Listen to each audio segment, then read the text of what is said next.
Hello and welcome to Cadwell Park for round number 4 of the AK Racing British Touring Car Championship. My name is Matt Nepris from Go Race Promotions, and thank you very much for joining us tonight from around Australia, New Zealand, and indeed wherever you are around the world. Hope you are ready for another spectacular night of racing, as ever with the British Touring Cars. Lots of things happening around this iconic circuit as we focus on the current fastest man in practice, which is of course Macca in the Renault. As we also got sent a lot of information thanks to David from AK Racing about tonight's racing. So we have a full list of drivers who are carrying some ballast tonight. We have Ruth with 60 kilograms, Rafalo 54 kilos, Macca with 48 kilos, so even more impressive that he is currently sitting on top of the timesheets. Thornton has 42 kilograms, Ches 36, Fraser 30, Meredith 24, Hum 18, Courtier 12, and Smith with 6. Tonight's racing, we have got two 10-lap races, with the second race being your reverse grid race, as is tradition, and the final race tonight is 15 laps. And every driver will have no ballast, and that way we get to have a spectacular sprint race. Whoa, seeing a bit of drifting there from Macca. He won't be too impressed with that. Probably be kicking himself a little bit, but I'm sure he'll get over it.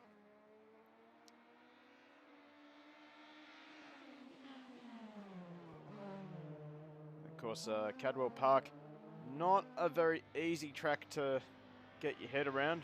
Of course, it's an iconic circuit, mostly with British superbikes, and of course, who can forget? I'm just going to do some quick research.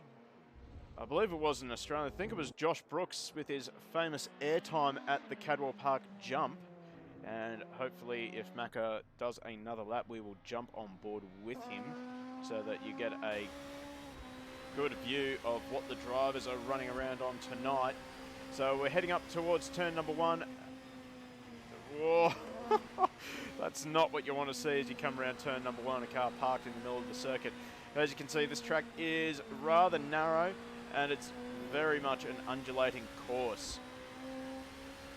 Very fast course, as seems to be most of the British tracks are. They're very, very fast and tricky tracks to get your head around, but none more than Cadwell Park.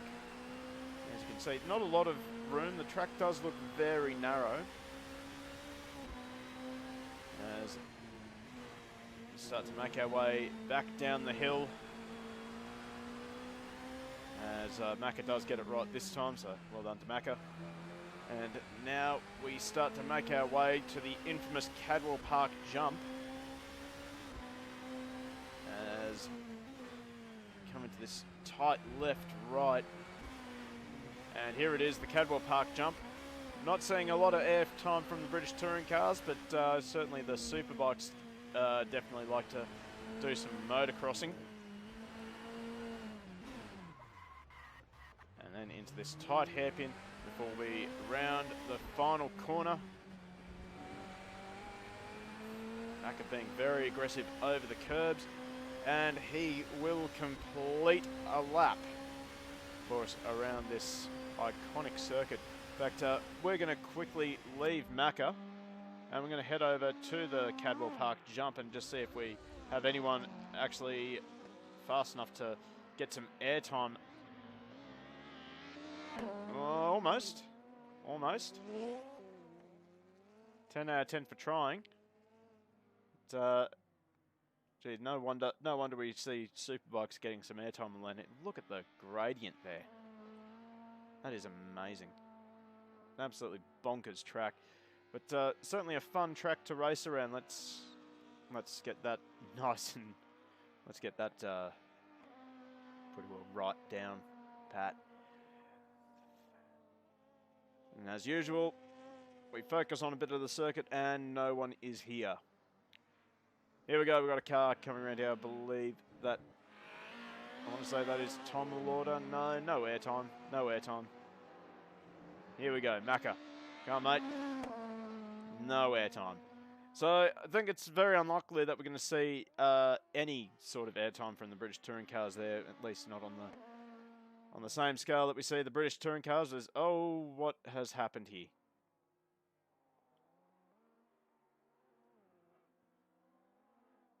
Well, that's something. So I don't know what to make of that. I think that's just a small graphical glitch from being too high. But certainly we're going to be looking at some passing opportunities into here, and there's that glitch again. What on earth is going on here? What is going on here? Hang on. There we go. Fixed it, I think. Right. So this nice long straight, it gives drivers a chance to get a run up on the driver ahead, and then they can just stick it up the inside through this right-hander before they start making their way down the hill towards another passing zone, which is this downhill left-hander. Certainly some brave drivers will be making some passes there, and then pretty well, if you got a willing, I reckon if you have a willing partner, you can make a pass stick into this into the chicane before the jump, and then pretty well it's incredibly tight. Maybe see a couple of dive bombs into the hairpin. What do you guys reckon at home? And oh, that's about it really. We're just waiting on a few more drivers to jump into the server. We still have a couple of minutes of practice to go before we jump into driver's briefing. Shout out to Fargons for the follow, mate. Hope you enjoyed the coverage. Hope you are keen to see more in the future. So let's refocus on our man currently on top. No, we won't. He's going to go back to the pits. But let's focus on Thornton then. So he makes his way over the jump. And oh, look at the two-wheel action from the Volvo ahead. I want to say that is McLaughlin. So yeah, I think we can expect to see some spectacular shapes being made by these cars tonight. Certainly, you know what? This is going to be a really exciting night. This is going to be a really exciting night of racing, and well done to AK Racing for selecting this track. Absolutely iconic circuit. No matter whether you're a fan of two wheels or four wheels, this is an iconic circuit, and well, I'm willing to bet that a lot of people would recognise this track no matter where they are in the world.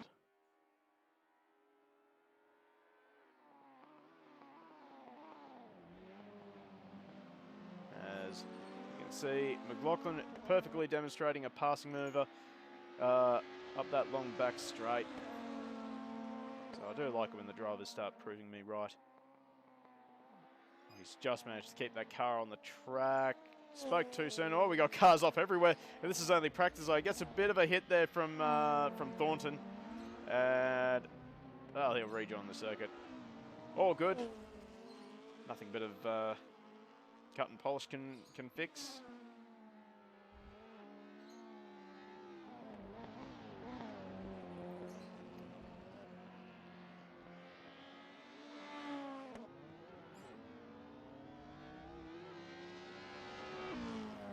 And a huge shout out to Cinder Surprise for the follow just a few seconds ago. Thank you very much, mate. Hope you're enjoying the coverage.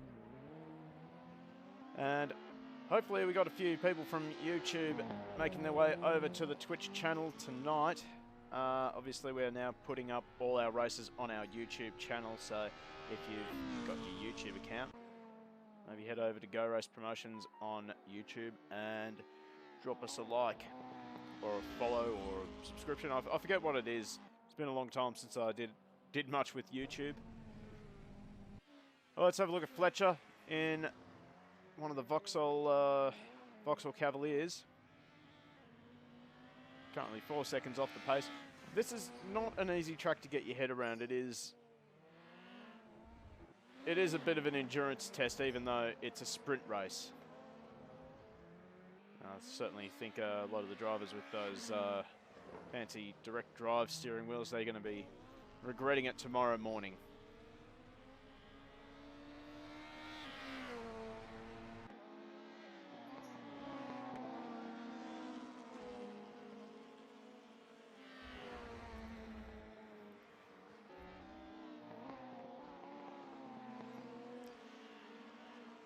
Let's go for a little ride with Fletcher here. He's got a bit of traffic ahead of him as we're starting to see more drivers enter the server. Hopefully everyone's managed to cut a few laps around this circuit before tonight in the practice server. We're seeing, I want to say that's number 33. I'm trying to remember who is running number 33. I want to say it's Dietmar Rath.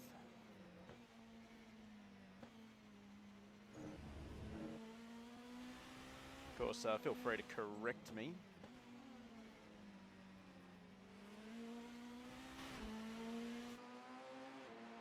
So we'll sit on top of the Cavalier as we head into the chicane before the bus stop. Fletcher's got this all wrong. He's got that very wrong, actually. A little bit too aggressive over into the first part of that chicane. Have a look at the bumps and the... That's making my arms tired just looking at it. So we see Fraser do his personal best in the server. A little bit off the pace. But this is practice, and of course, as we've always said, practice doesn't really mean much in the grand scheme of things. It's all about that first qualifying session and of course the first race, as we see an Alpha off the side there, and we see Fletcher go off the track. Not a lot of margin for error on this circuit as he gets it wrong. Just plant that right foot, mate. Full opposite lock. No. Let's see if we can find a driver on track. We have Keane in the Nissan Primera. Almost said Pulsar for some reason. I mean, technically it's right. It's a Pulsar. It's really awkward spin there for Keane. Now, I did get the Keanes wrong at Silverstone. I kept on calling this Keane Lucas, and he quite helpfully corrected me on the Discord after the fact. But trying to find out which Keane it is.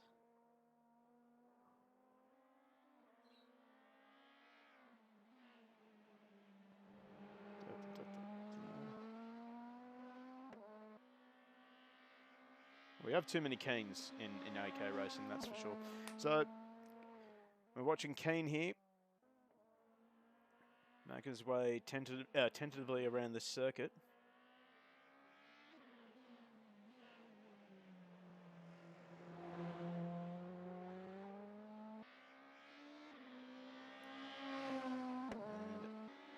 I think the server is now starting to get a little bit more popular. In fact, definitely more popular. We see that massive gate of cars in the background negotiate turn number 1.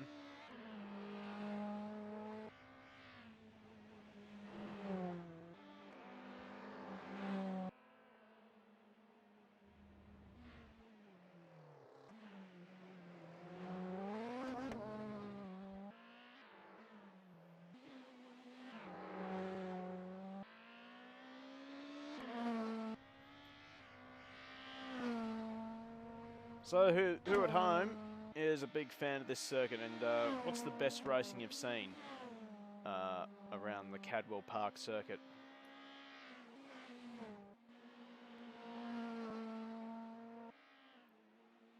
Make sure you let us know in chat. Love to hear everyone's thoughts and opinions on the racing.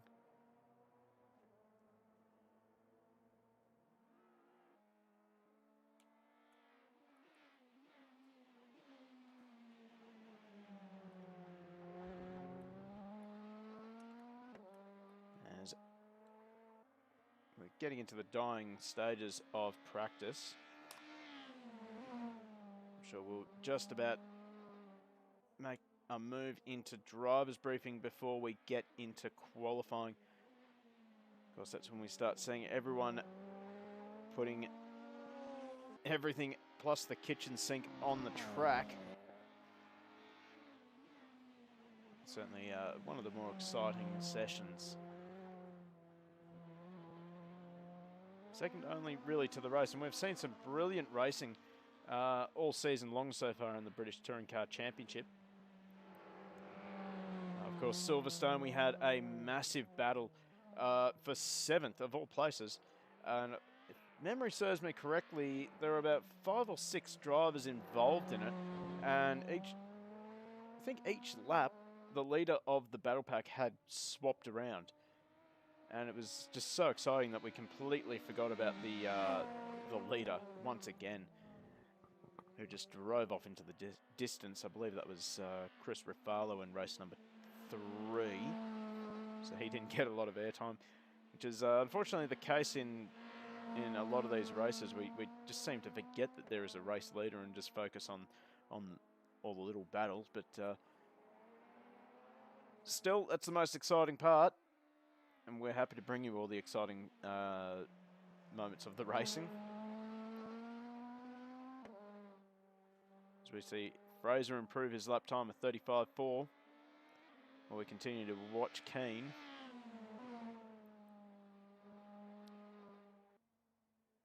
So he's, I think he's got this lap a little bit better than his previous time, as Dre goes up to a 34.3.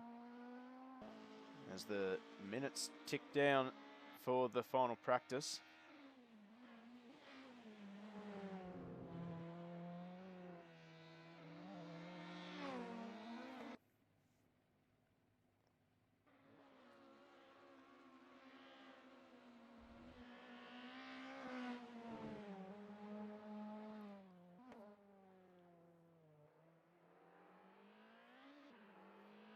So if you are at home currently, I'd love to hear your predictions on the race as well. I'd love to hear your thoughts on who is your pick to win these events tonight. As Keane does improve at 36.8. Not enough to get himself out of 7th. But it will be a confidence boost for him as the rear end breaks away from him a little bit going through turn number 1. In fact, I'm going to move on and just see if we can follow someone. We've got Dre here in the Alfa Romeo. I don't remember seeing Dre on circuit at Silverstone, unfortunately. But Dre certainly knows how to muscle the Alfa Romeo around this around all the tracks he has raced at. Absolute pleasure watching him race in the AK Racing British Touring Car Championship. In fact, he does improve again at 33.8. This time for Dre.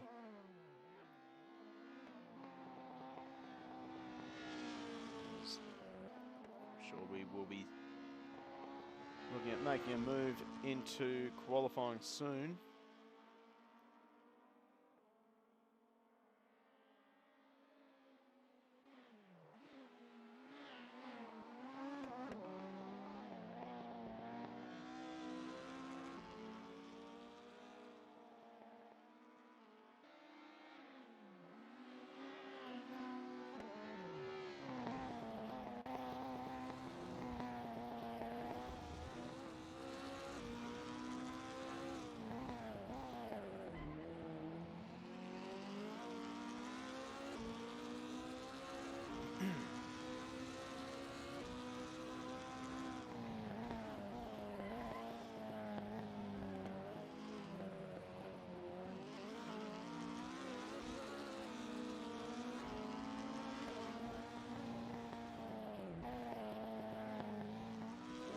We just see the Renault.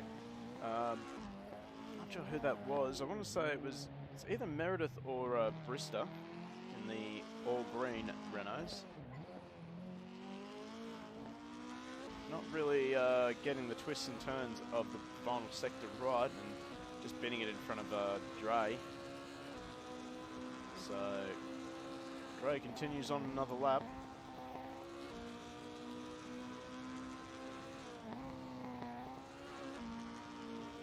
So many rises and falls on this circuit. It is a bit like a roller coaster. Unfortunately, it's going to be proving to be a nightmare for a lot of our drivers to try and find a balance. Because obviously, when the cars get to the top of these rises, the car just goes weightless for just a few seconds. And, well, maybe not a few seconds, but just long enough for the car just to become unstable. And as we see Dre get it wrong, I'm riding on board with him as he was coming down the hill. He just got it wrong. So that might be a return to pits for Dre. But we're going to keep an eye on Chris Fraser. Certainly been one of the drivers to watch so far in the series. Been recording some pretty good results, pretty respectful results in this season's racing. And you just get the sense that Fraser is just on the edge of getting maybe a top 5 finish or even a podium finish in the British Touring Car Championship.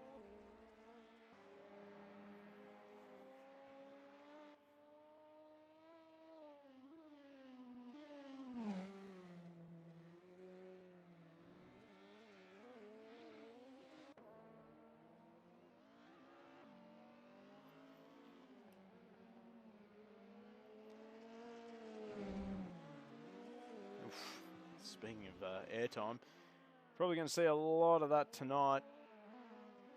The drivers using a combination of the curbs and just the natural rises and falls of this circuit. Hopefully we'll bring you some spectacular shots like we just saw then, as we continue to follow Fraser.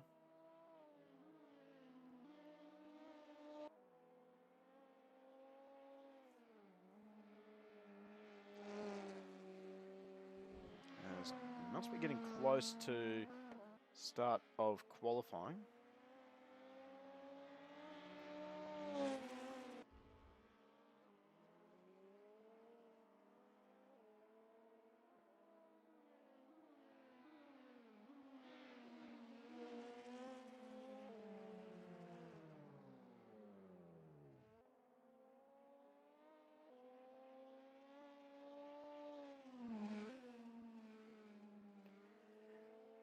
Okay, just bear with us, ladies and gentlemen. I've just received word that I can have a co-commentator tonight, so just give me a few seconds and we will get our commentator online. We will be right back.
Okay, so we are just wrapping up the final few minutes of practice, and I'd like to welcome to the commentary box and the commentary team for tonight, Dietmar Rath, unfortunately unable to race tonight. Well, thanks for having me along, Matt. Yeah, unfortunately, TPG are dropping the ball with my new internet connection, so I thought if I couldn't participate in the race, I can at least, throw my 2 cents in here. It's very much appreciated, and a shame to hear that that your internet provider hasn't really been on your side tonight, but certainly this will give you a good chance to have a look at your competition and maybe know who to keep a closer eye on when you are able to take to the track again. Oh, well, those cats seem to be in the top 3 at the moment, I would say. Yeah. Especially sort of Macca. He's had a good few races, and unfortunately, race 3 at Silverstone, the race was his, but I guess Aceto lied to him and told him he had more fuel than he actually had. Yeah, that's right. It seems to be a common thing with some of these streams. We've had in our own championship, the GT3 championship with Go Race Promotions, we had Chris Nipris take pole position and then subsequently forget to put fuel in the car. So then he had to make a very quick pit stop on lap number 2 to make sure he could make it to the end, which unfortunately cost him his race. And then we've had a couple other drivers run out of fuel, and we've even had drivers blow up engines. So just goes to show just how unpredictable even sim racing can be. Oh, that's right. I think in the Go Race 2-hour Silverstone, firstly I should never race whilst partaking in an alcoholic beverage ever again. But I pitted twice, and the second time I pitted, I didn't put enough fuel in, and so I actually ran out of fuel 5 corners before the end of the race, and it was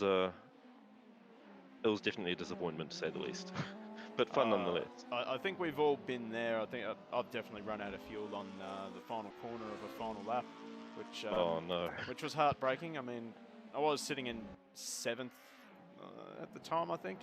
That kind of sucked, but you know that's racing for you. Sometimes you get it right, other times you get it wrong.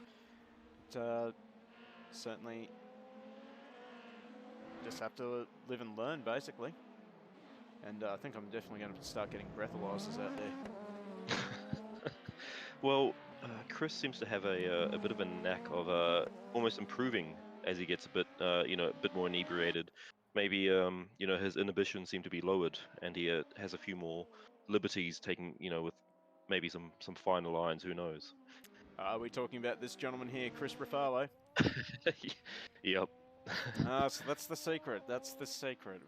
We all have to be drunk. Well, maybe in the post-race interview. Oh, we're going to be seeing a lot of that tonight, I think. Oh yes, we've touched on it a couple of times in the lead up to the final few minutes of this practice session. So let's jump on board. Maybe you can give us your thoughts. Have you actually been able to cut any laps of this circuit, or have you Yeah, but before I moved out of the apartment last week, I cut maybe a couple of dozen or so, with probably only about 4 of them being valid, because of, funny enough, that jump. But it's a really fun track to drive, and it's a sort of thing where there are 3 distinct sections to the track. Where Chris is at the moment, the fast, open flowing corners, really easy to get right, really enjoyable. Once it gets to probably the second section, which I would say Chris is entering now, is when it starts getting easier to get wrong, especially at the approach to this left-hander here. You can easily be sort of pogoed off if the car's set up too stiff, and over here you can easily get the wrong line for the straight following up to the left-hander coming up. Yeah, that left-hander, it does look like as if you're sort of driving a little bit blind. You have to sort of point the car to where you think the track is going to be. Yeah, that's right, and you almost have to, just to keep the car almost grounded, you almost have to lead with some trailing throttle everywhere just to ensure that it doesn't, swap ends on you. And we're coming to the money shot. Oh, there we go. Chris navigated it perfectly. That corner is just diabolical. You just get launched off into the stratosphere. Maybe we'll probably see a couple of trips to Narnia tonight, I think. But well, let's hope it doesn't happen too often, because we of course love to see some clean racing, and some very tight racing. Unfortunately, spins just they tend to sort of ruin that. Yeah, it's it. Although it's quite clear early on that there's a bit of a gulf with the first three um, races tonight to the rest of the field. The first three are separated by less than a second, and then it's more than a second to the next follow-up with a tighter gap from there. We've got to remember that it is only practice, and certainly I think a lot of drivers are out there carrying a couple of kilos of sand with them. So I really wouldn't be looking at the results from practice too much. As we see, Chrissy gets that left-hander wrong, just that damn pesky left-hander. But yeah, certainly what we do tend to see is that, yeah, once we get hit qualifying, those sandbags come out of the car, and that's when the times really tighten up. Is that a metaphorical sandbag or a ballast sandbag that we're talking about here? It could be metaphorical, could be quite literal. Oof. Of course, when the stopwatch is on, Chris, he does bin it in that little S, that little section of S's. It is, honestly, it is a very fantastic track to watch, and it just blows my mind that the British superbikes actually run around here. I cannot imagine throwing around one of the motorbikes around this circuit. So yeah, it's the superbikes that compete there, but apparently on that sort of section of the track, or in the third section, they're almost always airborne around a single part of it, which I couldn't imagine trying to hustle a bike around for a couple of dozen laps. Yeah, it's not really. Apparently, it is evidently that every lap they are getting airborne. Just if everyone at home can quickly jump onto that little site called YouTube and hit up, I think it's Josh Brooks at Cadwell Park, the Cadwell Park jump. Yeah, you'll get some pretty sweet airtime there. And those superbikes tend to look a little bit more like motocross bikes. But they also race supercarts over here, which is an interesting watch as well. And when you're on the onboard in a supercart, the track looks the right size for them, to be honest. And then you think, how much bigger is the car than a supercart? And you start to think, well, how can they race wheel to wheel or bumper to bumper and come out unscathed? I think I have seen a couple of onboard shots with the supercarts. Those, oh, bloody hell. We'll have to try and get some sort of Jigs of Hazard horn sound going every time Chris goes through that little S-bend section, I think. That's going to be quite entertaining all night long. But, yeah, I have seen the supercarts running around here, and God, they're spectacular things to watch on any track, but even around Cadwell, it's just amazing. That looked like... No, that was Dre planted into the fence there. So, as that was... Who was that? Just saw someone just go straight, just forget to turn the corner. They might have been Thornton. Oof, back in the pits.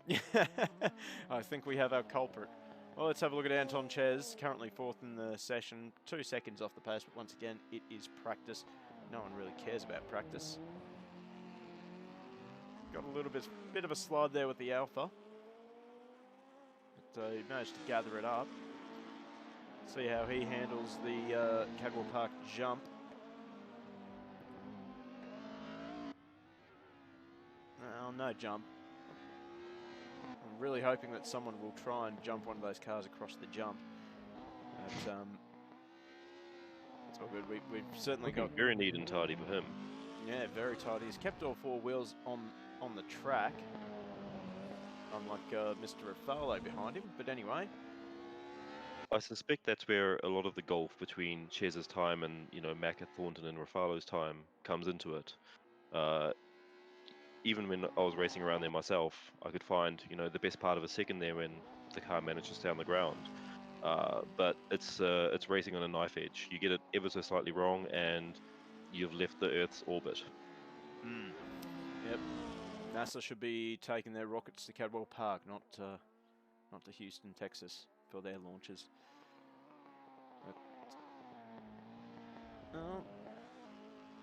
But, don't think we have everyone in the server just yet. I'll just quickly bring up Stereo Carcel to see how many drivers. Actually, we've got quite a few drivers in the server at the moment, but I think a lot of them are just currently sitting in the pit lane. So I get the feeling that we have a lot of drivers currently in the server who are just keeping their cards very close to their chest.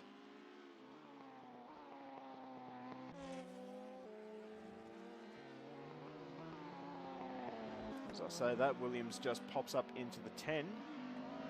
So we'll quickly jump over to Williams in the Volvo.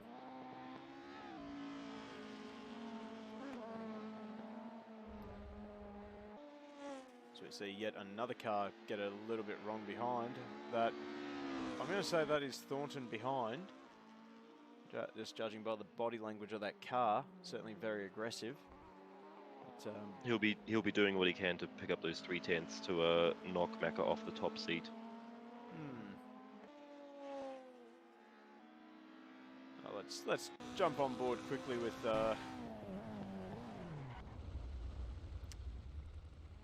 It's the commentator's curse again. Yeah, I'm very good at that apparently, just cursing drivers. Well, luckily Thornton is on hand to take over from Williams, and hopefully he will get the rest of the track right.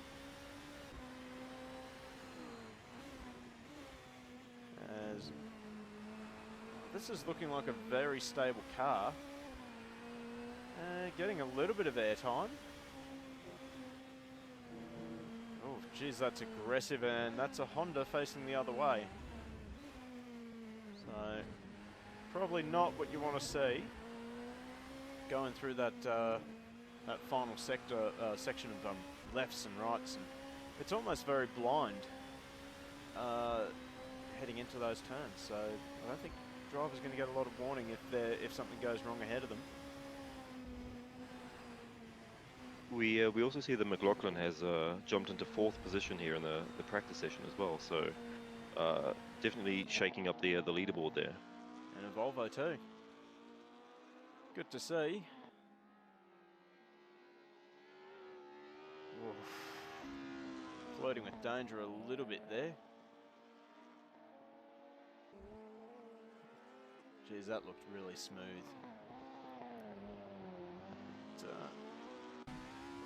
Let's ride on board with him. The Delta's not saying he's up, but I'd say with a track like this, it's more about consistency and going to be a race of attrition more than anything else. What do you reckon? I think you're spot on, especially in the section that we're coming up to now.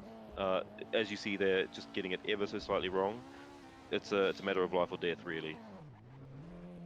Oh, get it around. Oh, he's just done it. Not the Very, fastest way very around. easy to do. Yeah, not the fastest way around the track, but honestly, this is just proving to be a bit of a nightmare for some of our drivers, as more drivers are just appearing on the circuit in front of McLaughlin. In period, these Volvos actually did really well as well. In '98, under the hands of Rickard Rydell, the Drivers' Championship was taken away by one of these, and they dominated the season. Very reliable, very fast. The Mondeos, Lagunas couldn't see which way they went. Yeah, if I'm not mistaken, the Volvos were also prepared by Tom Walkinshaw Racing, weren't they? Or? I believe so, yeah. I'm not sure which season TWR joined the BTCC, but as soon as they did, they definitely stamped out their mark. I'll just quickly do a quick little Google search on that. So let's see.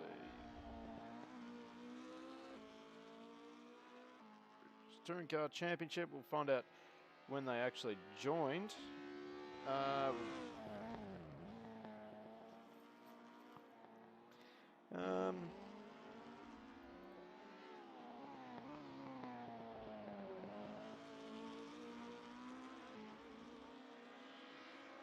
So it looked like they returned to British Touring Cars in 1994, and that's when they started the partnership with Volvo. So there you go. Apparently the 850 Estate was a very controversial car. Well, as far as marketing exercises go, you really got to hand it to. Oof, as we see him go, McLaughlin go airborne there, but keep it on the ground afterwards, which is very impressive to see. But yeah, from a marketing exercise point of view, the estate was an absolute gold mine for Volvo. This was, of course, the quintessential race on Sunday, buy on Monday model, even though what you could buy in the dealerships on the Monday barely resembled what raced on the Sunday. But at least it was recognizable to the punters in the grandstands and the reps selling, photocopiers. Selling photocopiers. Well, these are the quintessential photocopier sort of, rep machines for half of these, like the Mondeos, Volvos. Yes, I see what you're getting at, the salesman cars. But, that's probably the golden age of motorsport, really, when you think about it. Certainly, I don't think we see many rear-wheel drive Nissan Altimas with V8s in them.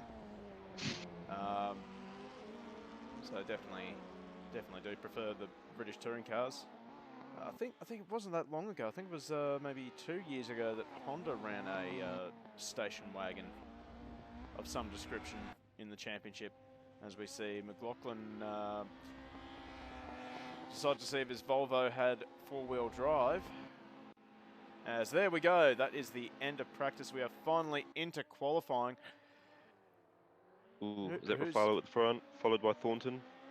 Who is going to be brave enough to give us a prediction for qualifying? Let me bring up Sarah Carcel so we can actually focus on the driver who is on track. I'm going to pick on Fraser. Well, he's coming out. He's come out a little bit late. I think Raffaello. Yeah, there we go. Chris Raffaello. He certainly likes to get on track early, and doesn't like to have traffic in front of him. So he was defending, unusually defending in a qualifying session from that Renault there. It's probably not a bad call, though. Behind him? I want to say that's either Meredith or Brister behind him. Of course, I've got a different livery. My bad. Yeah, let's find out.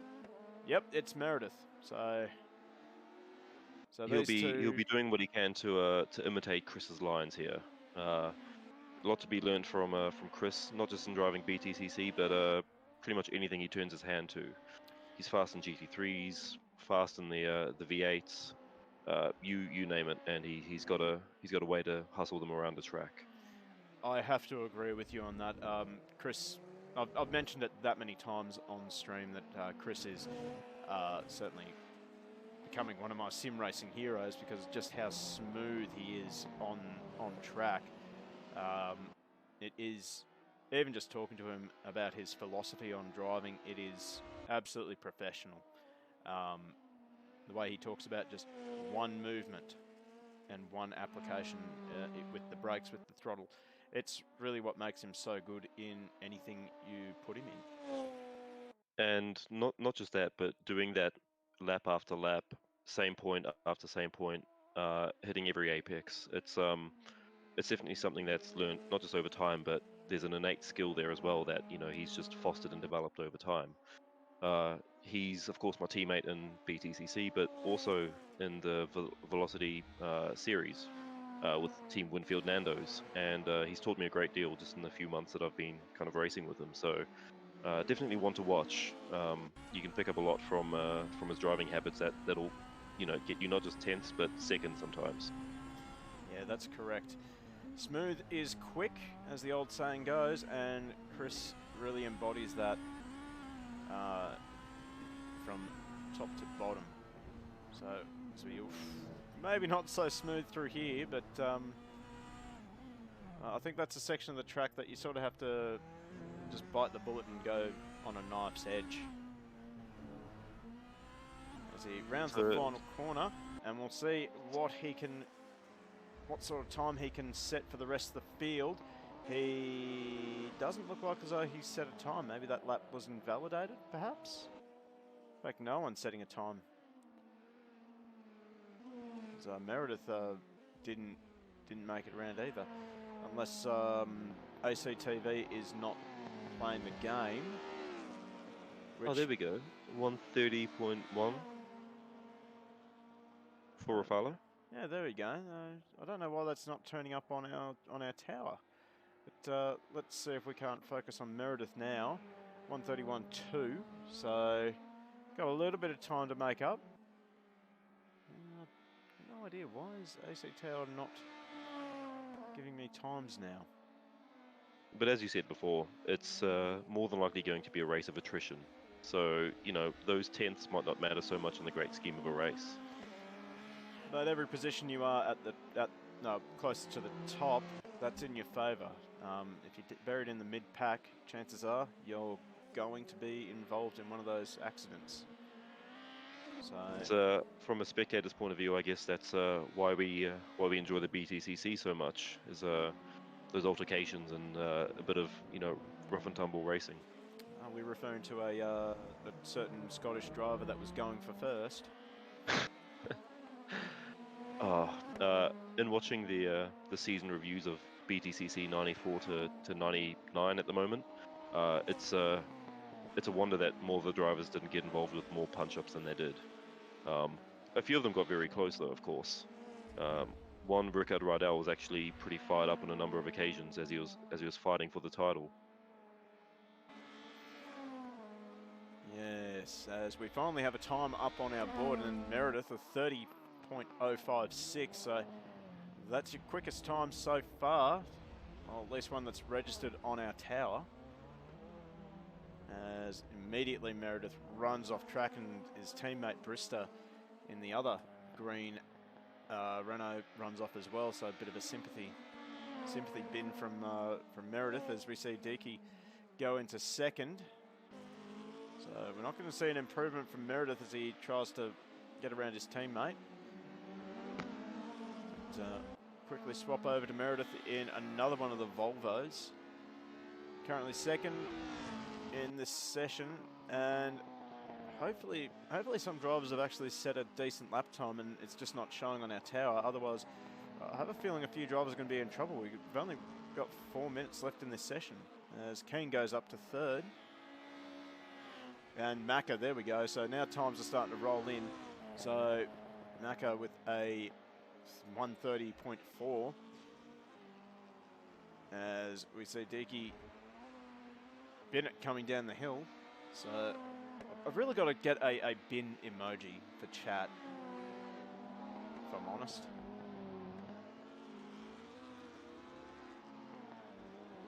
Well, as Deaky's having all sorts of trouble getting back on circuit, we're going to quickly swap over to our second place driver at the moment, and that's Macca. Well, you've raced against this guy. What's this guy's strengths, do you reckon? The consistency is beyond reproach. He manages to. Oof. Hopefully that wasn't too much of a flyer for Macca, because that would have taken a good few tenths off. But a very, very consistent racer.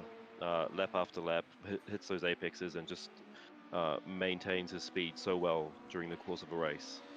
And also just absolute dedication to putting the laps in and getting the times and getting the car set up well. It's very difficult to compete against him on a one-to-one basis. But we had some fun at Silverstone for sure. Yeah, the Silverstone race that so far has been my favourite of the season. We're seeing just having. Not sure if you caught the stream afterwards. Watching that battle for 7th place, I want to say that was something else. The four-way battle, was it? I thought it was up to 6-way at one stage. It was certainly entertaining watching for sure. Yes. And it's odd, you think of Silverstone as a fairly sort of boring track, but as soon as you throw a pack of 20 BTCC cars in there, suddenly it becomes a really interesting playground for everyone. Or just throw any sprint racing onto any circuit, and you get some really top-notch door-banging racing.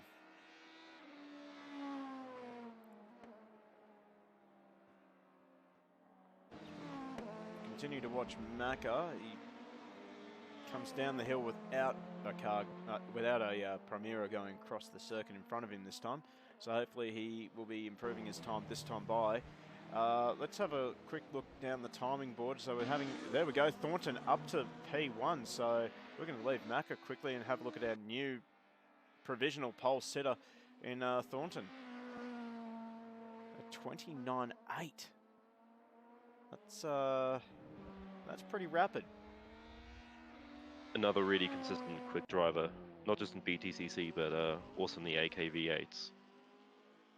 Yeah, that's correct. We've certainly watched Thornton more than once on these streams in multiple different categories, and he just seems to be able to transfer those skills very quickly between the different styles of cars. So obviously the British touring cars here are front-wheel drive cars, and the supercars being rear-wheel drive cars, absolutely worlds apart.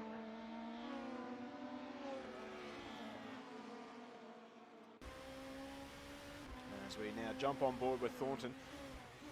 I don't know if he's going to get another lap in. We're ticking down to the final 20 seconds of qualifying, and so far it is Thornton, Meredith, Macca. That's a Renault 1-2-3. So now French fans out there, you'll be happy to see that. And no, Thornton is definitely not going to get another lap in, so gets it wrong through the S's. We'll see what Meredith can do, but he can bump himself up one spot to pole position as checkered flag is now out. Are there any surprises for you at the moment? For me, it'd probably be Meredith.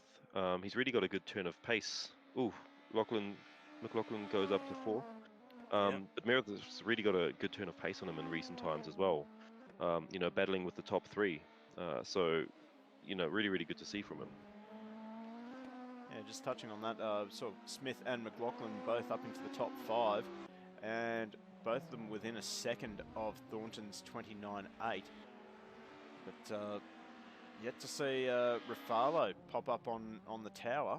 So I don't know if he's just been invalidating his laps or if he's just been waiting around. Whoa, there we go. That's some airtime, and Meredith is not going to improve his lap time. So there's one driver out of it, and there's another driver out of it. So, oh, there we go. Keane up to 10th.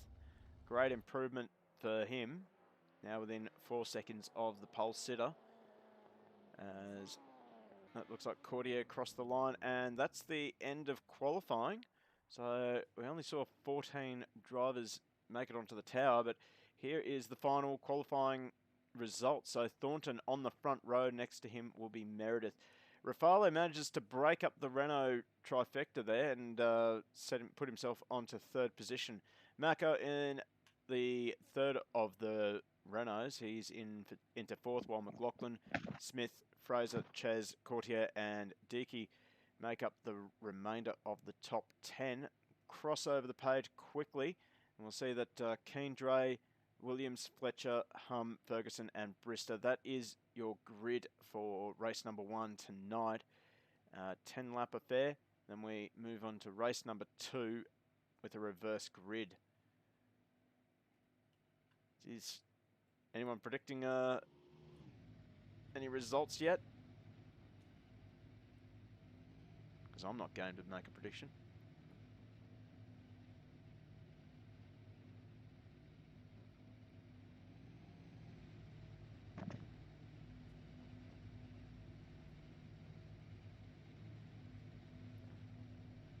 Let's see if we can't actually find our pole sitter. He's probably inside another car, so we won't be able to isolate him until they're all in the grid. There we go, speak of the devil. So, I think we've lost a driver. Meredith, I think, has... Where is Meredith? Huh. Unfortunately for Meredith, he's been having some connectivity issues recently. So set a great time for AKV8 and the S2s, and lap 1, turn 1, internet went kaput, and that was his race done. Now, there's a lot of that happening. We had the same problem for Chris Munro in the main game. He disconnected while in 2nd place. And there we go, Meredith now on the grid. So that's lucky. 15 seconds, cutting it close. We're about ready to get a start. Bullermeister with a prediction. Thornton will be near the top, but will get owned. As we have 6 lights on and 6 lights out and racing. And a strong start from Chris Ruffalo, but an even better start from Meredith. Meredith will take the whole shot going into turn number 1. Anyone want to predict if anyone... Are they all going to get through turn number 1 cleanly? That's the main thing. Looks like they will. So, Meredith is currently leading, was leading. Chris Ruffalo now in the lead.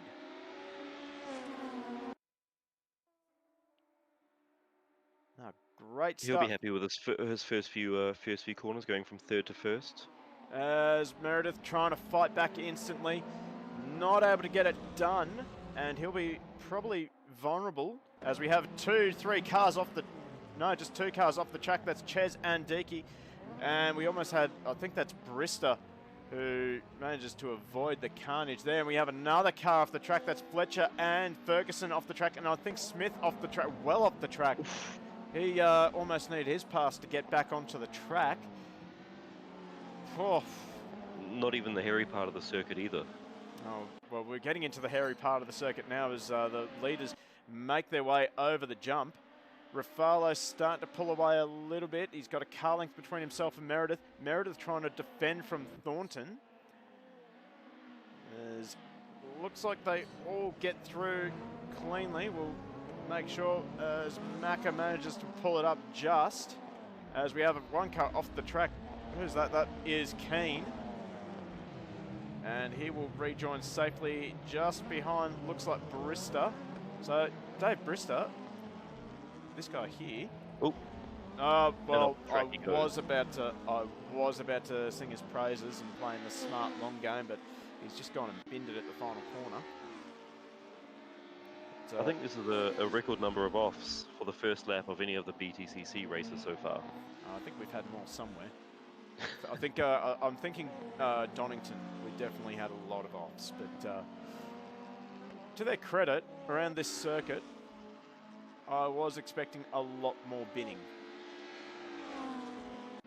As we have Hum, who's I think Hum only just made it into the server just before the start of the race, so he had to start from pit lane, already up to 9th. We see Meredith and Macca swapping some positions, and In fact, Meredith off the... whoa! Whoa! What is going on here? We have 3 cars off the track, and it looks like... Oh, geez. Well, it's all kicked off stream, unfortunately, but this guy's singing. 2nd position.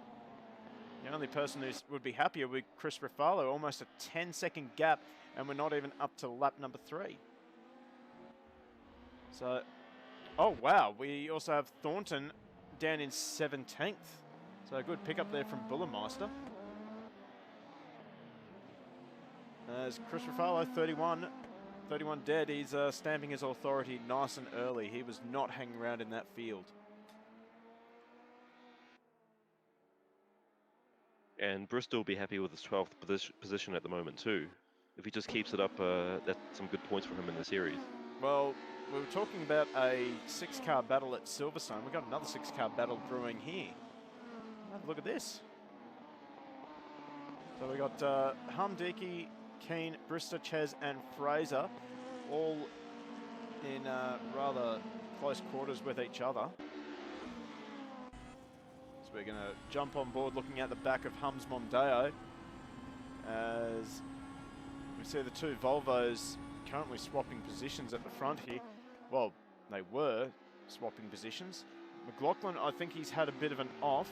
He's now fallen into the clutches of Meredith. Jeez. This has been quite an exciting race so far. It has. Although we're entering a very difficult part of the track to pass. Main aim of the drivers is just to keep them on the ground, really. Oh, look at that. We have 2 more drivers off the track, Smith and Fraser. So, geez, there's not a lot of margin for error around this circuit. As we now see, oh, Geez, that is a really tight-looking battle as Williams gets it wrong and drops down to 5th position. So one mistake, that's all you need to make, and that can pretty well end any chance you have of getting a decent finish.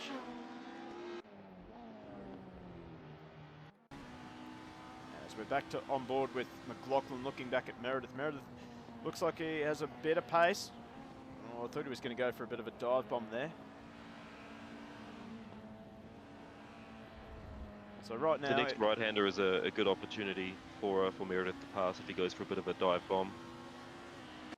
So if you're in Meredith's position, well, I mean, Meredith is obviously going to go for the bomb here. It's almost worth just sort of sitting behind and just pressuring, because mistakes seem to be very common around this circuit. Well, he gets the job done very cleanly, so all credit to him. It was a very tidy pass, as seeing another battle starting to brew just behind with the second of the Volvos and Macca recovering. In fact, Williams gets a really bad exit. Well, they both get a bad exit. I think Macca had to go off track to avoid contact. And Williams not able to keep the rear end stable. Macca will make an easy pass into 5th position. I think you're onto something with the pressuring from behind. That seemed to be just 5th position sitting in Macca's lap.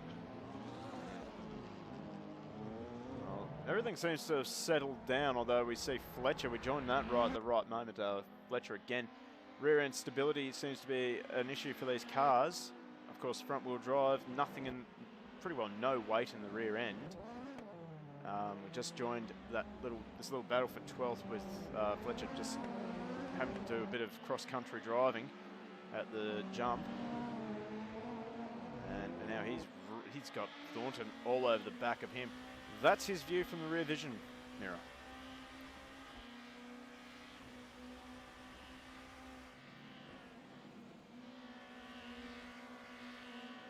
Oh, what a move. And Fletcher gives him room as well, so brilliant, respectful driving between these two, and Thornton will get up into 13th, and he'll go defensive immediately just to stop that switchback from Fletcher. So as we jump on board with Thornton, in fact, he's almost lost the position in the straight line. Thornton will be carrying a bit of ballast on him as well, which really counts against you on the straights. Not as much in the corners as you'd think, but the straights where it really gets you. Yeah. Oh no! I've given him commentator's curse once again. So that's probably what happened to him earlier in the race, as we see that Chris Ruffalo just ticking off the laps with another fastest lap of the race. Cordier, he's settled into a rhythm of a low 32. He doesn't need to push too hard. But, oh, hang on. We got a bit of a battle brewing here. We got Hum holding off Ches and Dre.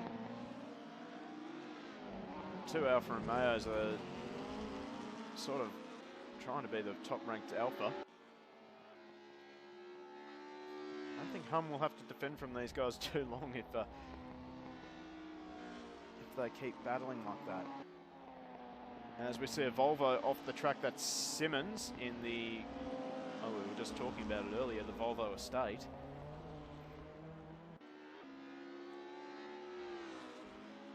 Here we go. Right on board with Hum now. Will this be another dive bomb? No, I think Ches will be too far back. Ches is carrying a little bit of ballast as well from memory. Well, I mean, Hum is as well, but they're not as much. I think Macca is the guy with the most ballast in this race at the moment. I think 54 kgs. I'll just double check that. So I did actually see your name on that list of ballast as well. You were carrying quite a bit. Yeah, you had 60 kilos plus 40. As there we go, Hum off the track. I've looked. Oh, collects Ches and Bray, yeah. So I've looked down and I've missed everything. Rafalo's actually carrying the most amount of weight after you. He's got 54. Macca's got 48. Ah. There you go. Well, doesn't seem to be affecting Rafalo too much. He's driving off with an easy win if he can just keep it tidy. And Keen's off the track as well. Ferguson off the track, because they're all falling off the track like flies. So once again, this is a race of attrition. As I'm seeing the two Volvos of McLaughlin and Williams, they're starting to get a little bit tight at the front there. As we almost moved away from this little battle, as geez, Hum managed to hang on to that by the skin of his teeth.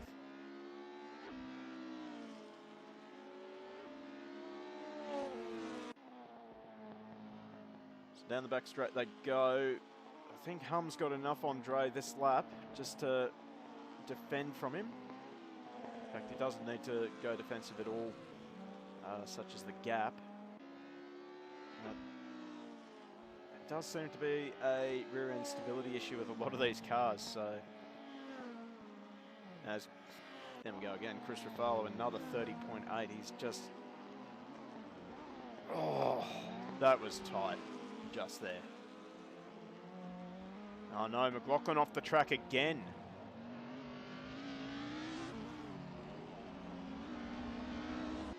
Mark another one off for Ches. He's had another improvement up to 7th. Ches never seems to qualify well, but it's his racing that seems to really boost his results. And you know something, I just thought of something. Race 2 is reverse grid. It's going to be chaos. Yeah. Oh, geez, I've just seen Brister fall off the track as well. He was on track to having a really good result as well, but not to be. As off the track goes McLaughlin. Oh. I mean, we laugh, but...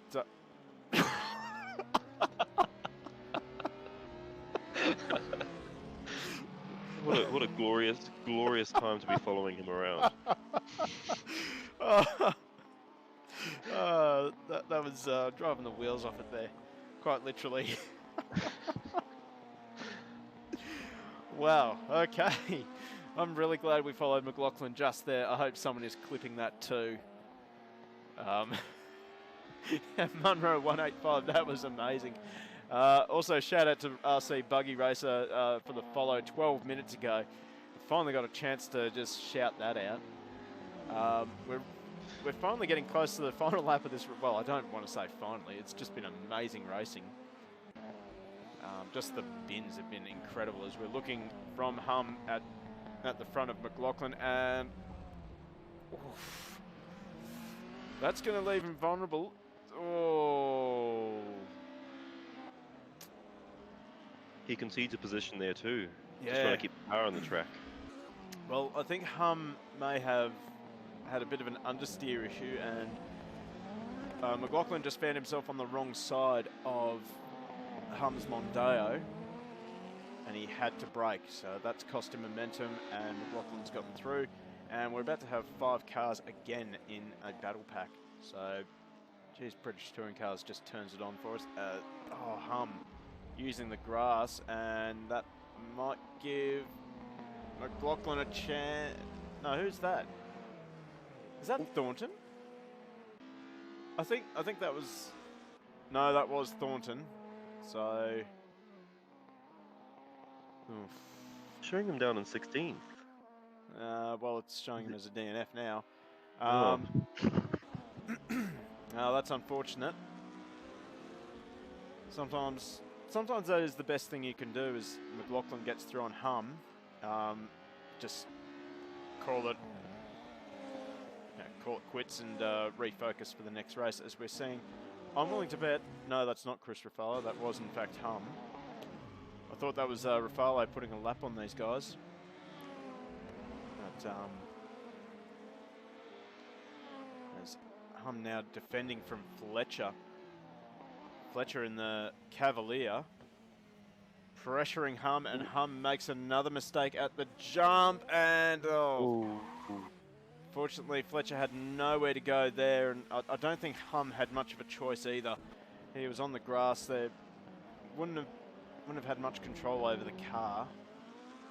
But, very unfortunate for Hum. He was doing quite well, but now finds himself stuck down in 14th. Huge variability in the lap times as well down the leaderboard. We had a mixture of mid-30s there and even into the 40s. Well, no such troubles for this guy. Chris Ruffalo is on his final lap. We've given him absolutely no time on the stream once again, but well, when you have an 11-second gap to second place, it's very hard to justify giving you screen time when so much action is happening behind you. But Chris Ruffalo takes out the first race of round number 4.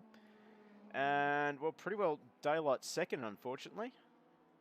And then Justin Courtier manages to take out second place. Meredith looks like he'll manage to hang on to third place, and Macca a brilliant recovery up to 4th.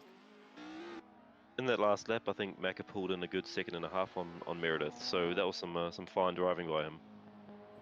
Indeed, and we're following Williams now just to round out the top 5. Not taking any chances, he's slowed right down. Ooh, Dre just managed to pass DK. Certainly has. So this will be a good comeback for Dre. I don't think he had a particularly good qualifying either. He's actually found himself ahead of his Alfa Romeo teammate.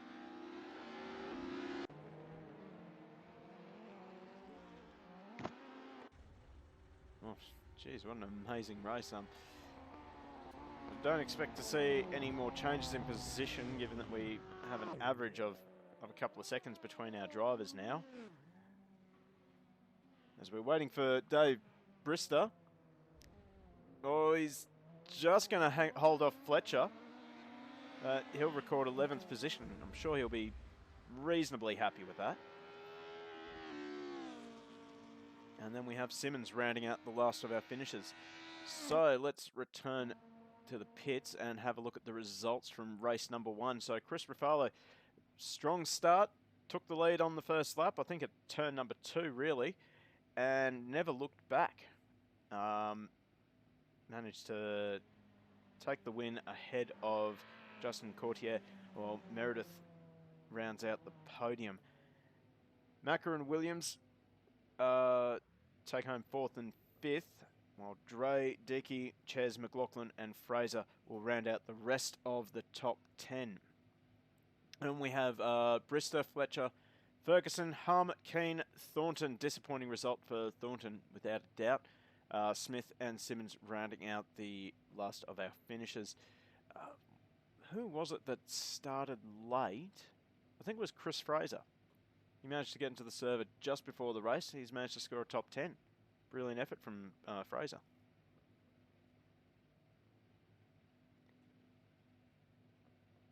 So, with that, I think it's pretty obvious.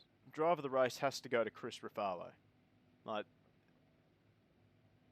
it's whereas his consistency once again pays dividends. You know, keeping it on the track lap after lap, but not just keeping it on the track, doing so in a quick and consistent fashion. You know, really drives it home for him. Well, just the passing he did on the first lap. It was clean. It was measured risk taking, and well, managed to stay out of trouble. Wonder if he'll be able to do it again in race number 2 with the reverse grid. He'll look. In my experience, he'll never sneeze at a passing opportunity. So definitely keep your eye on him in race 2. You gotta love drivers like that. If you just cannot afford to make a mistake with him, with him behind you, because he will take any opportunity to get around you. This is going to be quite interesting. So this is the starting grid for race number 2. So Simmons and Smith, that's your front row. Then behind them we have Keane and Ferguson, Fletcher, Brister, Fraser, McLaughlin, Ches and Dickey rounding out the top 10. Over the page we have Dre, Williams, Macca, Meredith, Courtier, Ruffalo, Hum, Thornton, and then right at the back there we have Mackenzie, in the Honda, who's actually starting behind the broadcaster car. So hopefully the broadcaster car despawns just in time, as we're about set for a start. We have 6 lights on and 6 lights out, and we are away and racing. Strong start from the front row. Bit of a sloppy start from Keen and the Pulsar. They're 3 wide already as they make their way to turn number 1. Are they going to get themselves sorted out before turn number 1? Looks like they are. We got 1 car off the track. That looks like the McLaughlin Volvo. And we have Simmons off the track just further up ahead. Well, let's get to the action straight away. So we have Smith, who manages to get the whole shot, and he leads the field as they make their way up the hill. And it's still going on in the background. Ooh, Rafalo was up to 12th for a moment and then back down to 18th. So something must have happened out the back. 2 Renaults getting stuck into each other, and one Renault around. He got turned around by the... Oh, it's Meredith. Yeah, Meredith. Oh, jeez. Never rains, but it does pour. Meanwhile, Smith and Ferguson, the 2 Alfa Romeos. I want to say the 1994 Alfa Romeos. They're well out in front. And Bristow, look at him, up to 3rd. Still going on in the background there.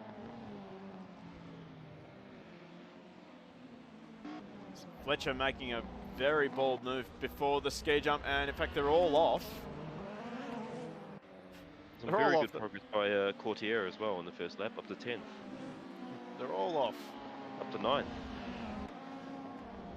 Yeah, great start for Courtier. And oh, who was that? That looked like it was Macca. And are they all going to get through? They do just. Whew. What a wild first lap. And strangely enough, Rafalo's back up to 10th, so it's been a yo-yo for him on lap 1. And he's slowing down, so did he? Oh! What happened there? Like, Rafalo's slowed down. I have a feeling that Rafalo's maybe readdressing. Perhaps. Maybe readdressing? I think it might have been him that was involved with Meredith, as we see Meredith get it all wrong as well. Out. Thornton is a DNF. Hum is another DNF. So we've got a lot of big names falling by the wayside in this race. Ferguson now leads the race. What's happened to Smith? He's dropped down to 9th. Meanwhile, Brister is hanging on to 2nd position ahead of Fraser. We have Keen and Ches. Oh, no. Oh, no. No. He's off. He's off to Narnia. He's off to Narnia. Ferguson now bins it at the ski jump. What is going on? You don't know where to look. Well, Dave Brister this now. Man, Brister, he's just he's having the race of his life. Oh. He's going to be making the most of this. Chris Fraser, he bins it behind. He's going to have to do a little reverse J-turn there. Have a look at this little battle pack here. We've got Justin Courtier, who's really been the strongest of the drivers. Yeah. Jeez. Bullimore said Narnia was the best thing to happen to these streams.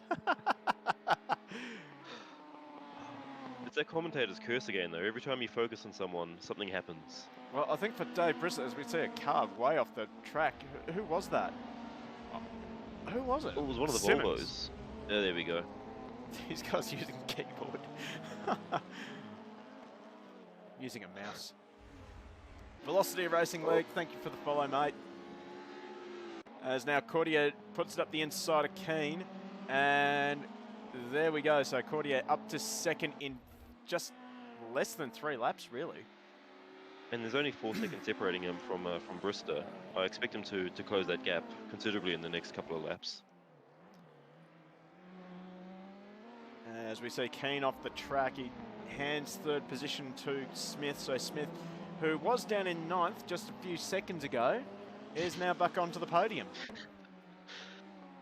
Oh boy, this One to watch as well as Macca in 5th. He's closing in on the top 4. So who was that? Was that Macca? Smith, there we go. Smith bins it. So, As I said, Macca's name, of course, he makes an error, goes off track. oh boy, I'm definitely going to have to get that bin emote done. Oh, there we go, another one off the track. Oh, that's a bin and a half. So, Deaky. And that looks and like there goes Ruffalo. Chris, That's Chris Ruffalo, so we were singing his praises in the last race, and I would say that Deaky has got a serious problem with his car, because that is not what the front wheels are supposed to do. Keen off the track now at turn number 1. So, just for something different, Smith off the track as well. And Brister is now got a second between himself and Cordier. Cordier is gaining. Hand over fist on Bristow at the moment. God, what a race.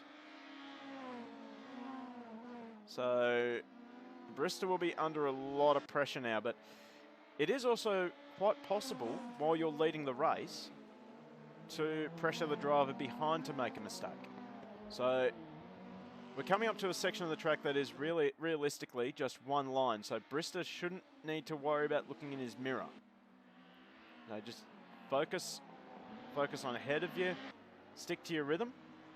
Cordier's not going to be able to get around him in this section of the track unless Brister bins it.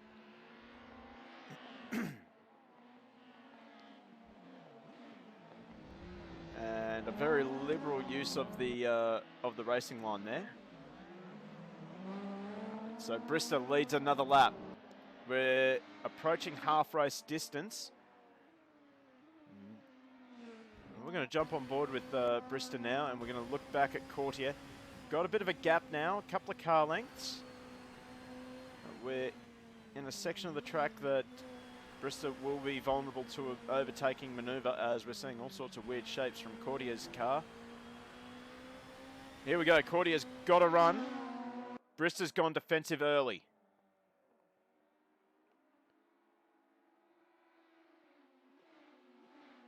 And Brister has outbraked himself, so Justin Courtier now takes the lead of the race. Brister will fall down to 3rd. He's still on the podium. I'm sure he'll be happy with the podium. I think Mac will have something to say about that. Don't curse the guy. So here comes Macca now. It's his turn to line up behind Brister. And we're seeing a car off the track. That is Mackenzie. I'd say he's just waiting there for a safe place to rejoin the circuit. No, he's actually going straight back to the pit. So McLaughlin sets his fast lap of the race. But the field's all strung out at the moment, except for this battle here for 3rd position. Dave Brister and Macca.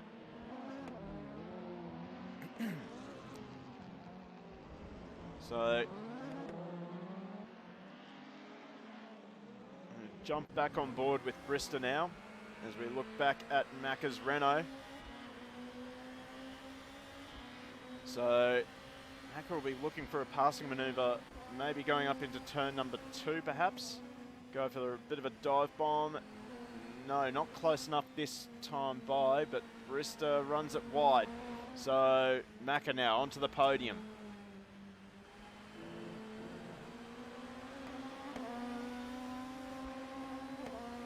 Feared fellow gaming. Oh, Brister straight back. The fighting spirit there. Ruffalo isn't winning. Ruffalo is down in 11th. He started at the very back, and Brister falls off the track again. In fact, thanks Ruka for another subscription. 3-month streak, mate. Well done. Oh, Macca sliding through the... Have we nearly cursed him again? Oh, let's... I want to change to someone else just so I don't curse Macca, but I also would like to see... Smith and Williams having sort of a tighter battle now, about a second separating them. Yeah, it's still... Well, I was going to say that's still not close enough, but they're nose to tail at the moment. And in fact, looks like Ferguson? No. Who's that in the Volvo?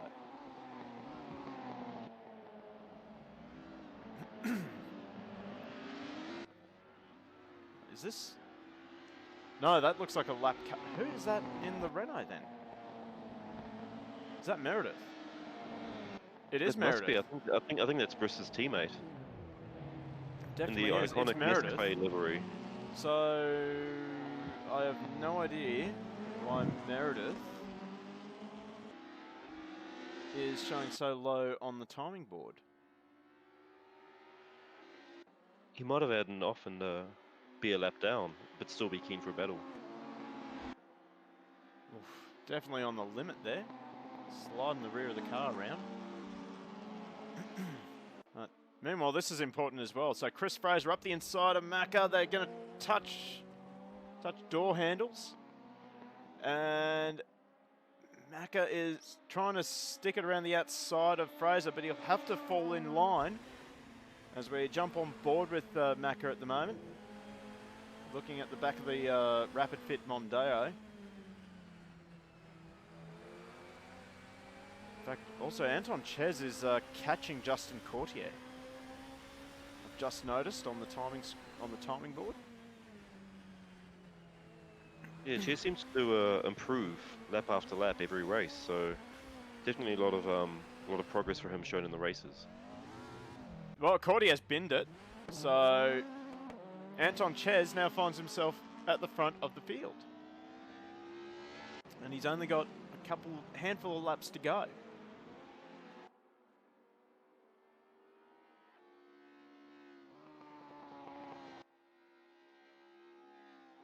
In fact, I wonder if Courtier's got a problem because he has fallen well behind Smith off the track. Jeez. I think the nickname for Smith should now be Yo-Yo. He's gone up and down the leaderboard that many times. Chris Ruffalo now in the top 10. We got a 3. Jeez, this is crazy. Chris Ruffalo now into 9th position. He's looking around the outside of Ferguson. He'll go for the switchback. Won't be able to make it work here. So we jump on board with him. Oh, bit of a touch. They're still side by side. If you see the Alpha start to pull away next to him. Yeah, there we go. So the Alpha's back in front, but Ruffalo goes a little bit deeper on the brakes and two-wheels it, and he's in front now. Very well judged pass. Yes, very clean. Ferguson looked for the switchback, but Ruffalo was able to just cover him off very quickly. Now we come down the hill again. Next driver on Ruffalo's list is Fletcher, as Fraser now off the track. So that means Macca is back on the podium. And in fact, Macca is now defending from Dre. So Dre's managed to close the gap onto Macca. So Macca's probably not, maybe changed something with the setup and it's not working in his favour.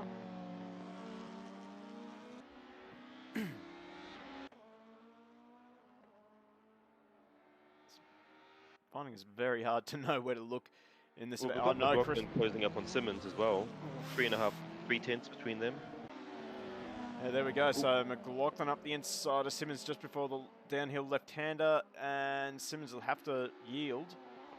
So now McLaughlin coming onto the back of, I want to say that's Deaky, his teammate, who's currently a lap down. I'm sure Deaky won't make it too hard for his teammate.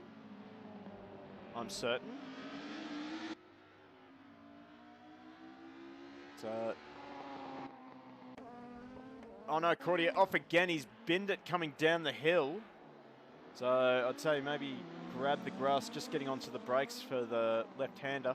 So Anton Ches comfortably out in front, and it will have one lap to go.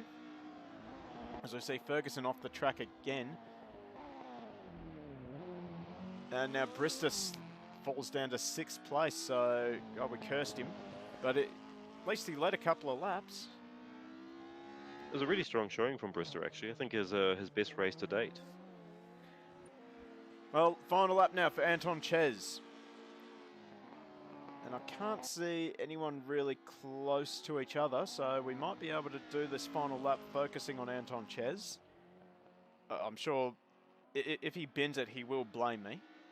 So I'm tempted just to cut away, as I think I've heard someone else bin it somewhere Oh. else. Rafalo into 7th. Rafalo's up to 7th now. He's managed to dispatch Fletcher in the Cavalier. Meredith drive through for cutting, so nightmare race gets even worse for Meredith.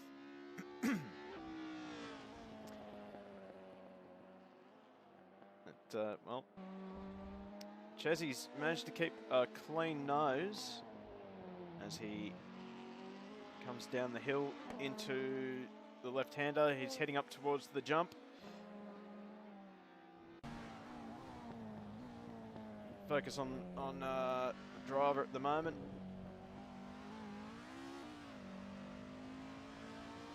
Not seeing a lot of frantic wheel work from Ches, although I wouldn't be surprised. He'd probably be I was about to say he's probably in conservative mode, but then we just crossed to him being on one wheel over the crest there.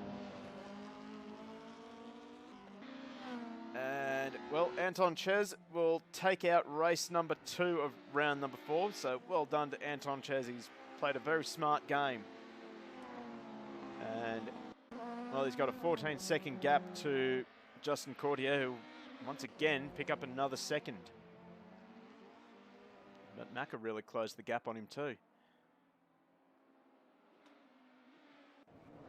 Oh, no. Brista's now got Rafalo behind him. Can Brista hang on to 6th? Rafalo's running out of track. He's going up the left-hand side. He's got it done. He's actually got it done on the final lap. Around the outside, Brista will finish 7th after, well, leading the race for almost half, and he goes and bins it well off the track. They all do. Smith, well, after the race this guy's had, a top 10, I think he should be pretty happy with this. I know he won't be, but he should be happy. He's been up and down the leaderboard like a yo-yo, and he's still managed to top 10. It shows you what's possible in these races, though. If you get knocked out at the beginning, it's not necessarily the end of your race. You can get back on, you can recover, you can cut some good clean laps and get yourself back up there. Oh, here we go. Can McLaughlin get it? He does! Right on the line there. So McLaughlin manages to sneak 11th from Ferguson. And now we just wait for one more driver, which should be Simmons. And so he will finish in 13th position. Not sure if Meredith is still on circuit. No, he is off in Narnia. Let's see. See if we can't find someone. There we go. So let's head back to the pits and wrap up this race. We still have one more race to go, but we'll have to quickly jump out of this server and into the next one. So we have Ches, who won the race from Justin Courtier. Very, very smart driving from Anton Ches. He stayed out of trouble, and look what happened. He's in first, and it goes to show you what you can achieve on this track. Macca, it rounds out the podium in 3rd position, while Dre comes home in 4th. Fraser, good recovery from him. He comes home in 5th, while Rafalo, a great finish from him, up into 6th. Brista, he'll be happy with 7th, I'm sure. Fletcher, 8th. 9th for Williams, and Smith will round out the top 10. McLaughlin, Ferguson, Simmons, last of our finishes there. Then we have Deaky, Meredith, Keane, and Mackenzie, Thornton, and Hum, all DNFs in that race. We're going to quickly cut away while we get set for the final race of tonight. Anyone got a drive of the race for me?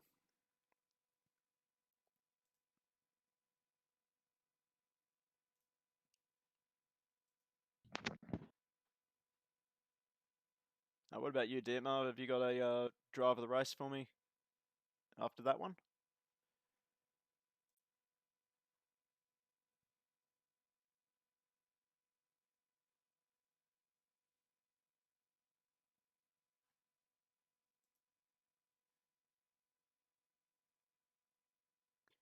Feared Fellow Gaming, Ches.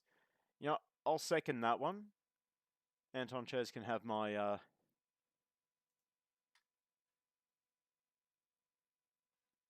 drive of the race just for very smart driving.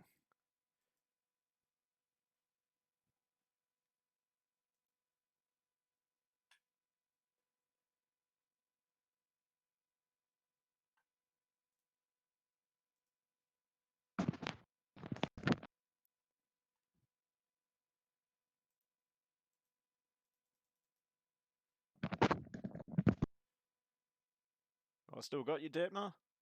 Sorry, yeah, you got me. I just went for a bit of a biological break. Ah, I see. No, we were just talking about drive of the race. I got one, Feared Fellow Gaming is put in a vote for Ches. Still trying to bring up the new server.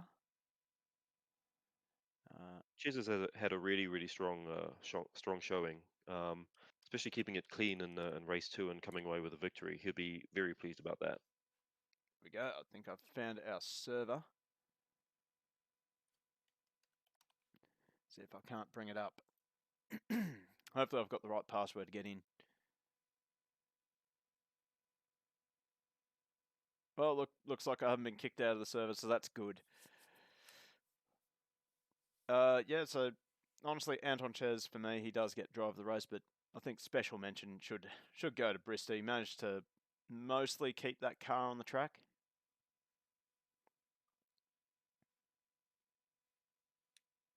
And if it wasn't for a final lap, final turn move by Rafalo, he would have had 6th position, but should be very pleased with the 7th.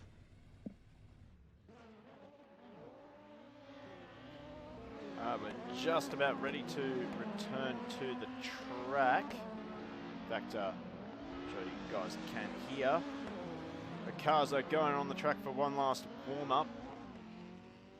Maybe just to test a few things. Well, actually, this is qualifying, so we're now into qualifying for race number 3. Let's see if man I think is out in front. And of course, it's Chris Rafalo, first man on track. Clear track ahead of him.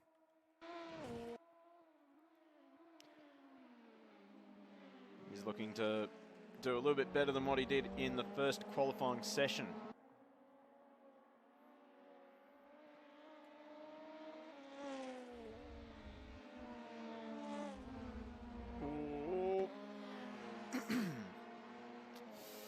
Oh, keep it together, keep it together.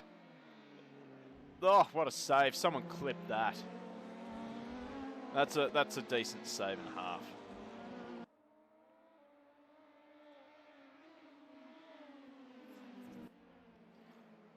Oh. Jeez, Rafalo's driving hard. I don't think he's trying to get away from, I think that is Thornton behind him in the blue Renault. He doesn't want Thornton tailing him around this circuit.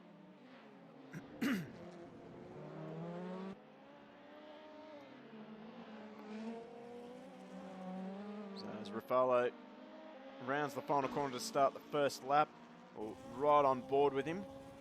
He's got one car just exiting the pit lane ahead of him.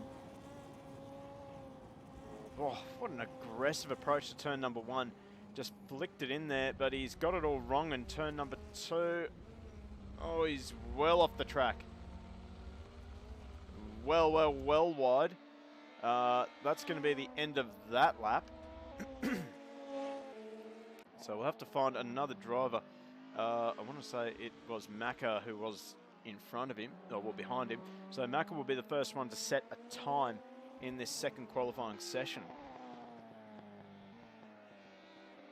So I think it's fair to say that that Mondeo of Rafalo was not looking as balanced as what it has been all evening.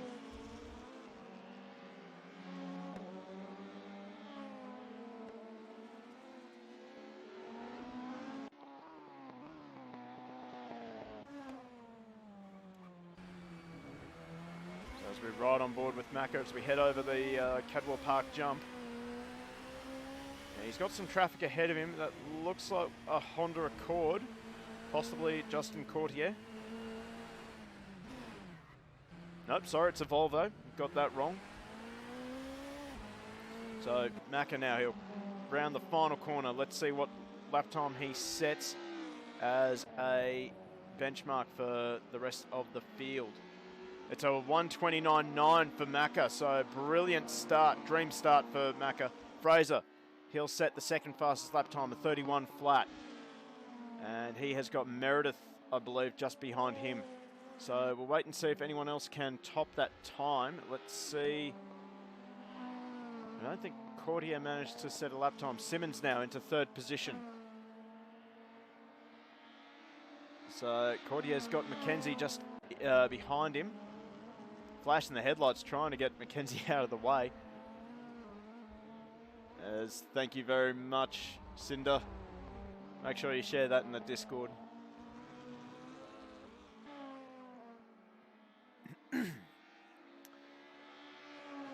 So Keen manages to set a personal best of 1:33.9. I think it may have been invalidated as, there we go, Courtier off the track. Time running out for these guys. Got 5 minutes left in the session, almost 5 minutes. Oh, geez, I think that was McLaughlin in the background behind Mako, binning it at the jump.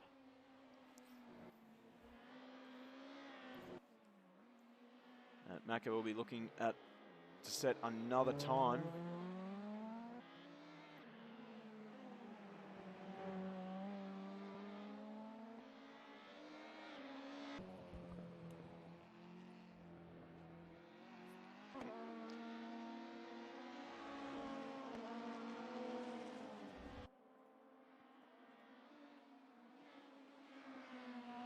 Oh, sorry about that, Detmar. I completely forgot to share that screen.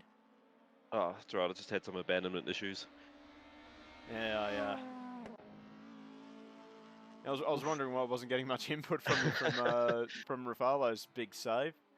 But currently at the top we have Meredith, followed closely by Mac. Well, actually, yeah, Meredith. He's set the fastest lap of the race. I missed that while I was sorting out the screen share. He's blistering pace from them. 29.6. I thought the 29.8 from Mako last qualifying was quite something. But Meredith just... it seems like the Renaults are working really well around here.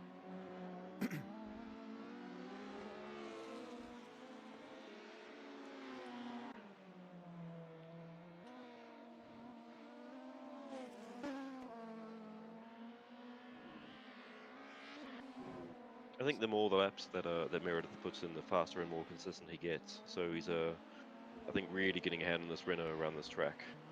The car's just, it looks like it's on rails through that section. So whatever Meredith has done in the brake, it's definitely worked out for him. Look at this, absolutely sitting flat at 29 flat. Jeez. Well, we were singing Meredith's praise, but geez, I think we're going to have to take that off him and give it to Maka. 29 flat is now the new benchmark time for the drivers in this final qualifying session. Fraser, he manages to sneak into the top 3.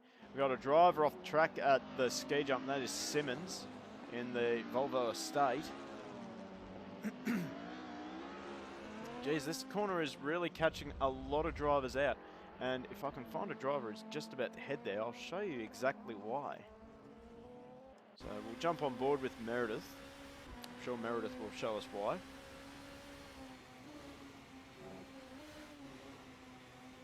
He's got a little bit of traffic in front of him and a recovering Mackenzie as well. As Smith now sets a 1:31.9. But here we go. This is why we're seeing a lot of problems in the ski jump. Right there, the track lifts and then falls away. Keep in mind, these cars, front wheel drive cars, so they got nothing in the rear and no weight. So they do tend to move around a lot, and they've got tiny little wings on there, so don't expect a lot of rear downforce either. I found the best tactic for those sections of corner was just to keep the throttle ever so slightly pinned, and it just helped with keeping the car on the ground. So what?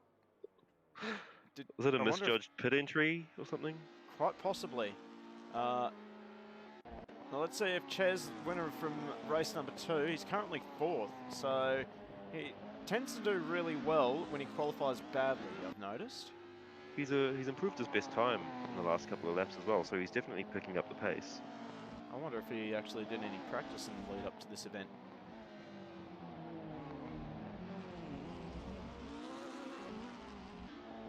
Anyway, he pins the throttle out of the hairpin. Maybe a little bit too much, maybe a little too eager on the throttle. He'll come down, he'll get one more shot at this. He'll set a 1:30, no, that's his current best, never mind. Currently only driver Well, actually, Meredith is out on track at the moment. Chris Rafalo now, 29.6. He's now onto the front row. So Rafalo's left it to the last minute to actually set a time, or at least a valid time according to our tower. It's still 6/10 off of Macca's time. And I don't think he's going to do it this time.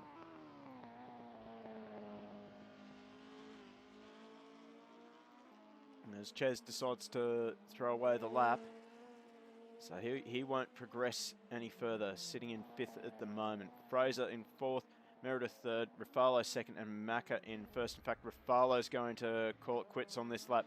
Meredith, he won't improve either with that. Let's see, McLaughlin in the Volvo. He's just got through in time. Let's see if he can actually improve his time.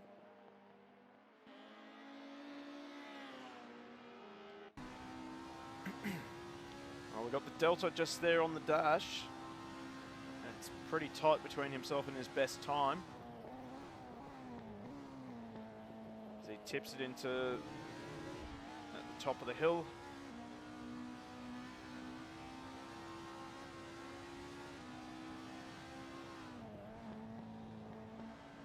Now we start making our way down the hill. Smith now up to 6th. So this is looking like an improvement for McLaughlin. He's up by 0.2 on his own personal best. That will put him up to close to 6th. It's this corner here that tends to catch a lot of drivers out. Maybe carried a little bit too much pace. And he is not going to improve. So that lap is now right off for McLaughlin.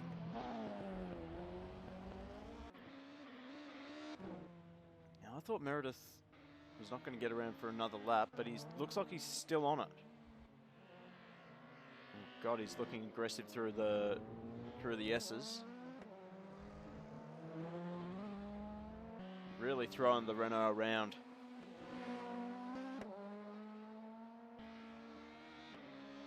See what if he can improve.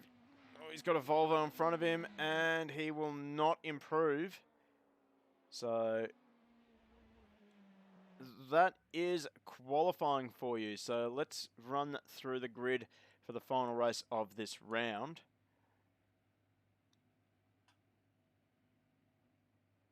So Macca will start on the front row beside Chris Rafalo. Macca, your pole sitter for race number 3. Meredith on 3rd position, while Chris Fraser will make up row number 2. Ches will round out the top 5, an impressive qualifying result for him, while Smith will start next to him on row number 3. Thornton and McLaughlin will make up row number 4, while Courtier and Deakey will make up row number 5. Over the page we have got Dre, Ferguson, Brister and Williams. Then Keane, Simmons, Mackenzie, Hum and Fletcher. And I don't think we have anyone else lined up. So there you go. That's your field. Is anyone bold enough to make a prediction for this race, considering what we have seen all night? Maybe something interesting to note is that seems to be a mixture of mediums and softs held by the field in the top 10. So whether or not that's going to play into the strategy for the latter part of the race, who knows? That's a very good point.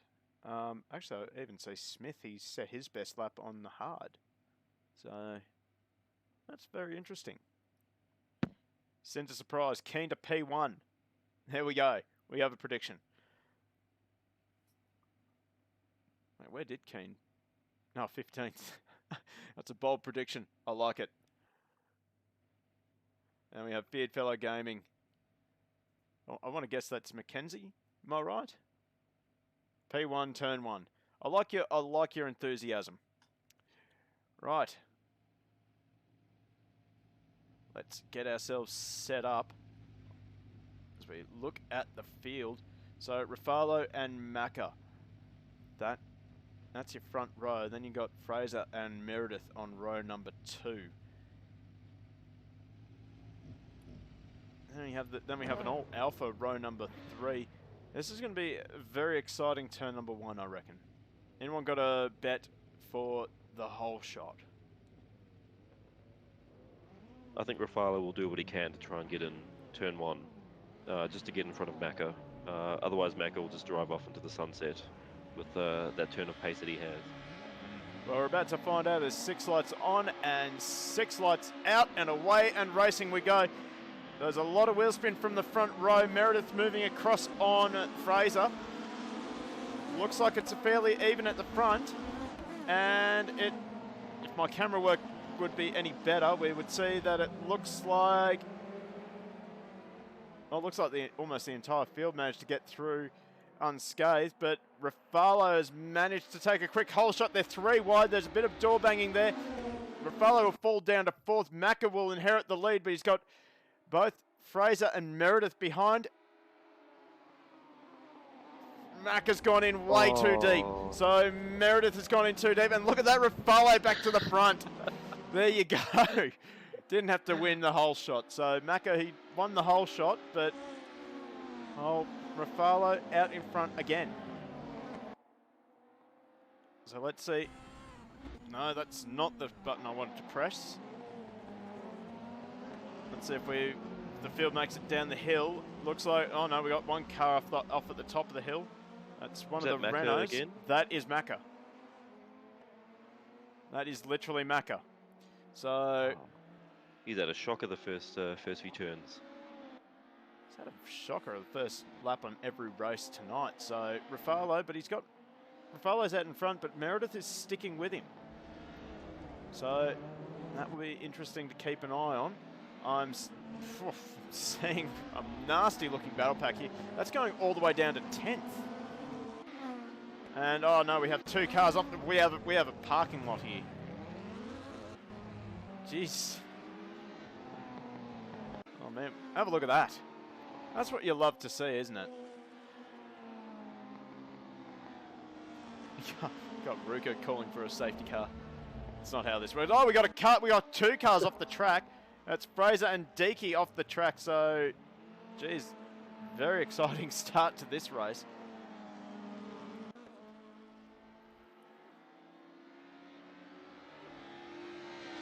So now Deaky defending from Keane, and that was the Mondeo of Fraser. So I don't know why Fraser has slowed down. Meanwhile, back at the front, we've got Rafalo ahead of Meredith. Meredith's sticking with him. Oh, God. I'm seeing that leaderboard just lighting up with the red.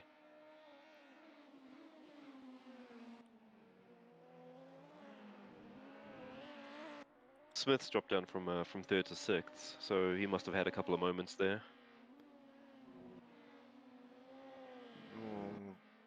Just having see a little bit of understeer with Rafalo's car.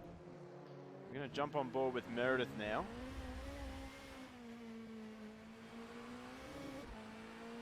And while Rafalo seems really strong out of those tighter corners, it just seems to be able to get the car rotated a lot better.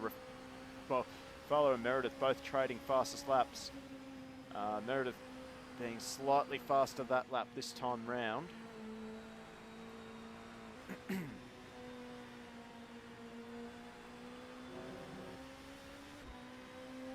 It just looks as though Meredith might have a little bit of a straight line advantage, do you think?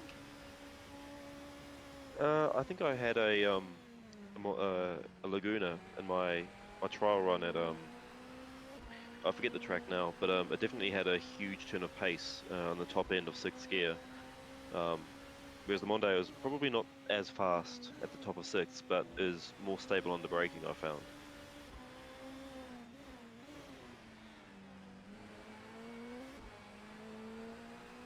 But the gap between them seems to be staying pretty even at the moment. Well, the main thing for Meredith is he has to remember not to try and chase. I say it over and over and over, but the moment you start trying to carry a braking just that metre later or pick up the throttle a metre earlier, that's when you start losing time. And well, we just saw going through that little fishhook before the jump. Meredith just outbraked himself slightly, and that compromised his exit up to the ski jump, and Ruffalo instantly pulled out half a second. So Chris Ruffalo, 29.7 that time compared to Meredith's 30 flat. So that Ruffalo is starting to just stretch the legs of that Mondeo. It looks like Simmons and Dre are also having a bit of a battle at the moment, swapping places just before. Oh, Simmons seems to have gotten a grip on the estate. He's doing a lot better. Dre, I thought I heard someone go off the track. Dre, you want to have a bet that's lift-off, snap oversteer? It's an odd place to go off on that side, but we've seen it happen a few times already. Oh, who was that around the outside? That was Bristow. That was a bold move around the outside. But, I have to say, Simmons is doing much better this race. He's up into 4th place. Got about 9.5 seconds between himself and Courtier, and Fraser is coming, and he's bringing Ches with him. So he might find himself... Oh, we have a car off the track. That's Smith, and he gets collected by Keane in the Primera. And that is a very awkward place to be. He managed to reverse it off the race line. Oh, don't rejoin now. Oh. He manages to rejoin safely. Well done to the whole field for missing him. I mean, apart from Keane, but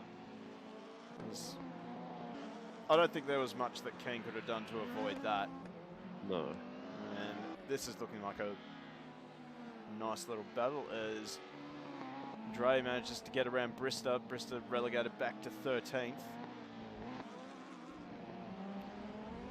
And we see that Ches has closed up on Simmons already, 2/10 separating them. Well, while we were focusing on that little bit of there goes Simmons off the track.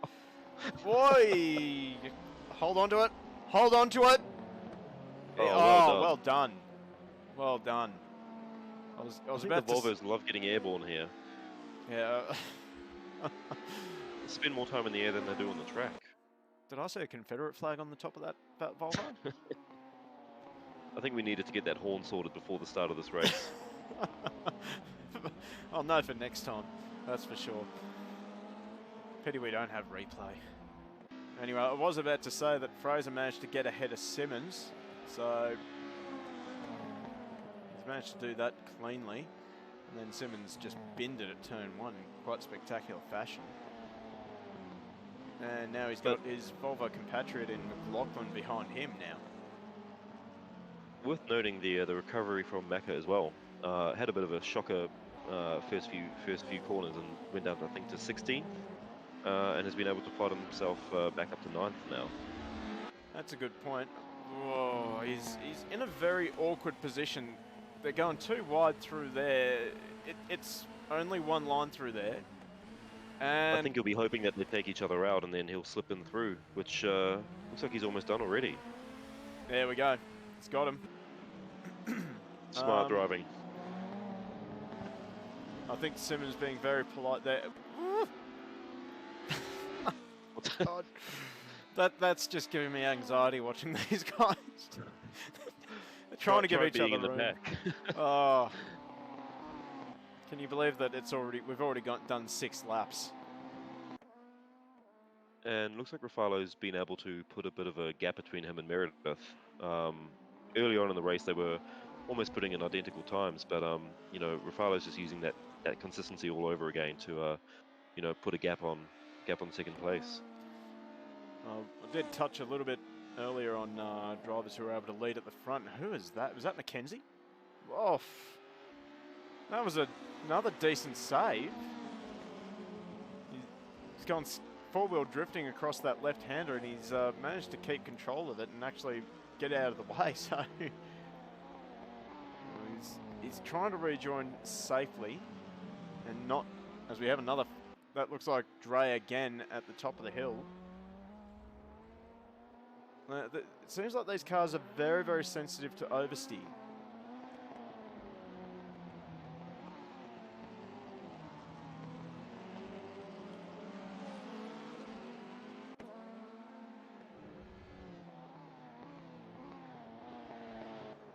no. So Mac has binned it at the second last hairpin. He falls down to 8th, so he has to get the work done again on McLaughlin. Good thing is he's got half the race left to do it. Oh no, we have 2 drivers off the track. They've binned it at the, well, Hum has binned it at the ski jump at least. Mackenzie, where is Mackenzie? He's not having a good time at the moment. He's certainly binned it proper.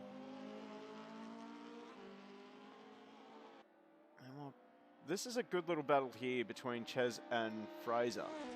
So this is what I was talking about a little bit earlier. It doesn't look like Ches is trying to catch him. And that's exactly what you need to do in these situations.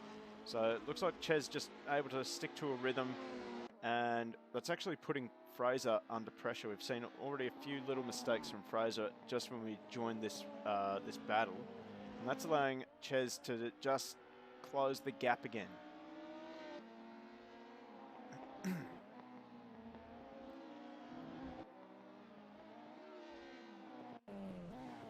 As we run on board with Ches now, as we look at the back of the Mondeo.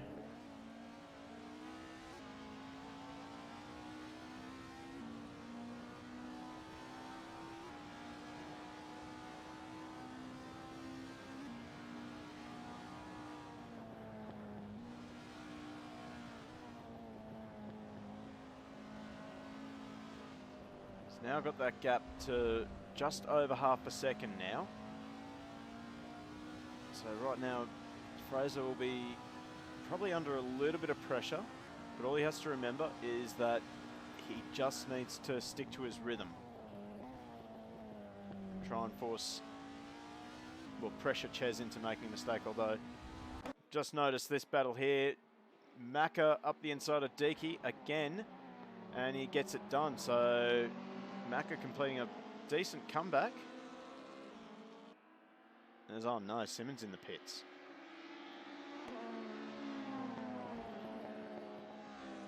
I wonder if he ended up in Narnia. Oh, yeah. Is that Mackenzie off again? That's Mackenzie off again, although I think he was just trying to get out of the way of the cars trying to lap him.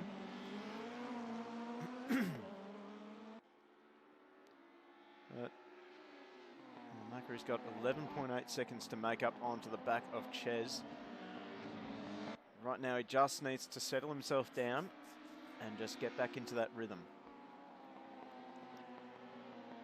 So he's You see a huge lead at the front as well. 13 seconds between Rafalo and Meredith. Well, Rafalo's done exactly what I've been telling Fraser to do. Just stick to your rhythm and lead from the front. And I do feel that it has put Meredith under pressure trying to match him. And it's just allowed Rafalo to pull away. And it does look as though the majority of the field has settled down. So we might actually start giving Chris a little bit of airtime. What do you reckon? I think that's a good idea. I think it's well deserved. Certainly is. He's out in front. He's in lap traffic at the moment, but oh, look at that. Look at the body language of the car. 2 wheels. It's funny seeing these guys wrestling the BTCC cars around. Back in the late sort of noughties, Nick Mason from Pink Floyd actually brought his Ferrari 512 to the track, and there was also a Porsche 917 at the same day. So if you can imagine these cars being hustled around here, imagine a Le Mans car from the 60s and 70s. Whoa, we have 2 cars off the track in the background there. That was Simmons and Hum. No, Smith, sorry. Sorry, Hum. Geez, I just saw it then, just in the background. Smith just tagged the rear quarter panel of Simmons' Volvo, and that sent them both around. Luckily, that happened behind our leader, and I don't think Chris even knew what happened. He's in a race of his own.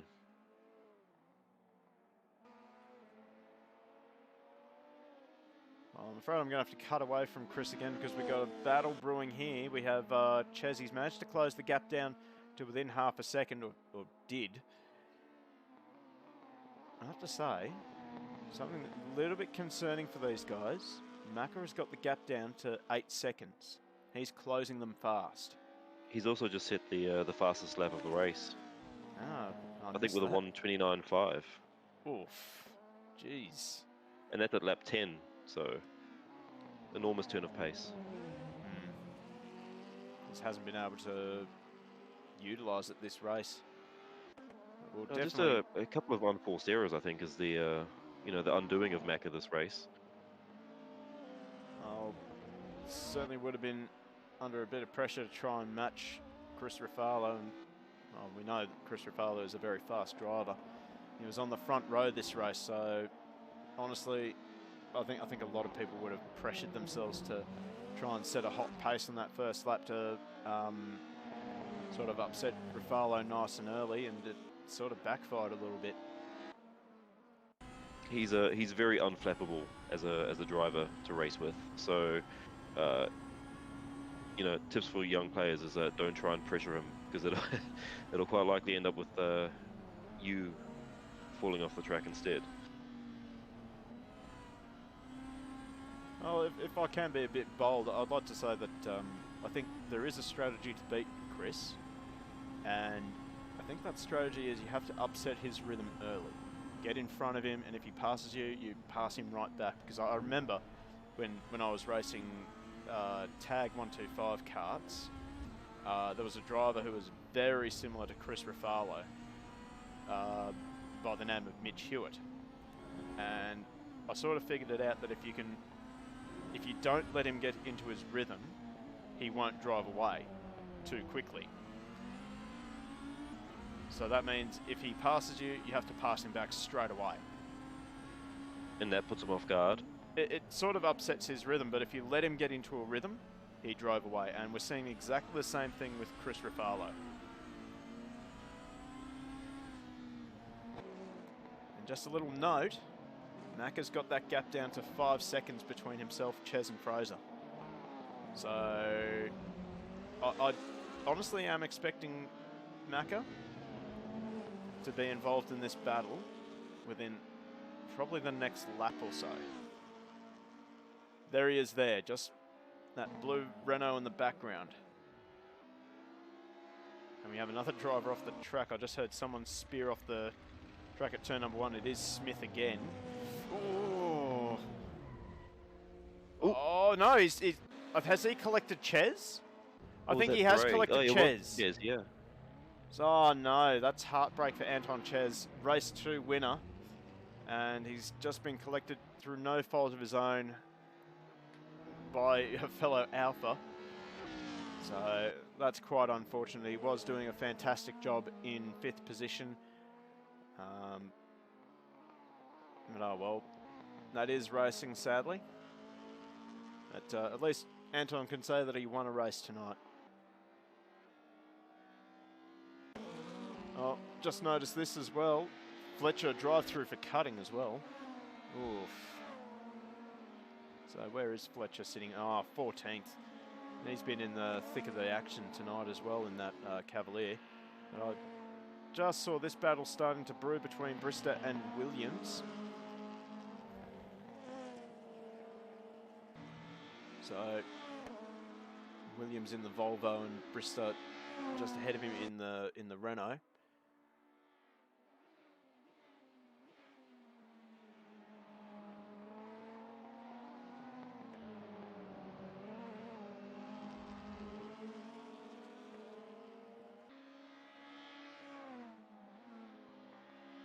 So we're on lap 13 of 15. Chris Ruffalo is probably actually, that's Chris Ruffalo there, just coming up onto the back of this battle. We see Williams getting right out of the way. So that's going to hurt his chances at battling with Brister.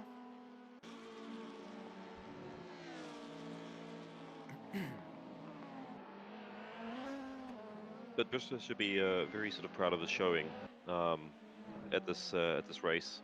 It's been a good bit of progress from him in recent times as well. So he should be very pleased with his race to 7th place. Yeah, I do think that Bristol is actually starting to grow into sim racing.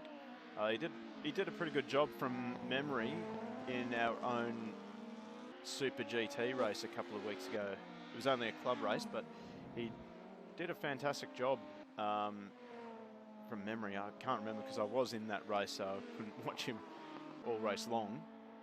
But it seemed like he was nice and consistent, and well, he was driving the GT 500 cars, which well, honestly, I can't do a lap in those things. They're very hard to drive. You hang on for dear life and hope you can turn a quick lap, or at least just a lap on the track, basically. I would have loved to have cut a lap. I couldn't even keep it facing the right direction. And I think that was at Okayama, is that right? It was at Okayama, yeah. That was a fun track as well. I do enjoy that track.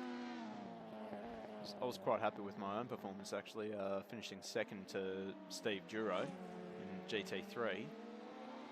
And well, really, when you look at how Steve races in GT3, if you can finish second to him, you've done well.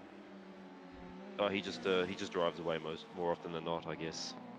He's another driver that just gets into a rhythm nice and early, and if you don't interrupt it, he drives away. Oh no, Meredith, he's binned it. That's elevated Justin Courtier up to second. Oh no, is he stuck in the... Oh no, I thought he was stuck in the wall for a moment. He's just rushing, trying to get back onto the circuit. That's that has put him down to 5th place. So now this battle here, it's tightened right up. Macca and Fraser are now fighting for the last step on the podium. And I get the impression that Macca might be able to get it done on this lap. He'll only have one lap to do it. So Fraser might be able to just drive defensively and hang on to a podium.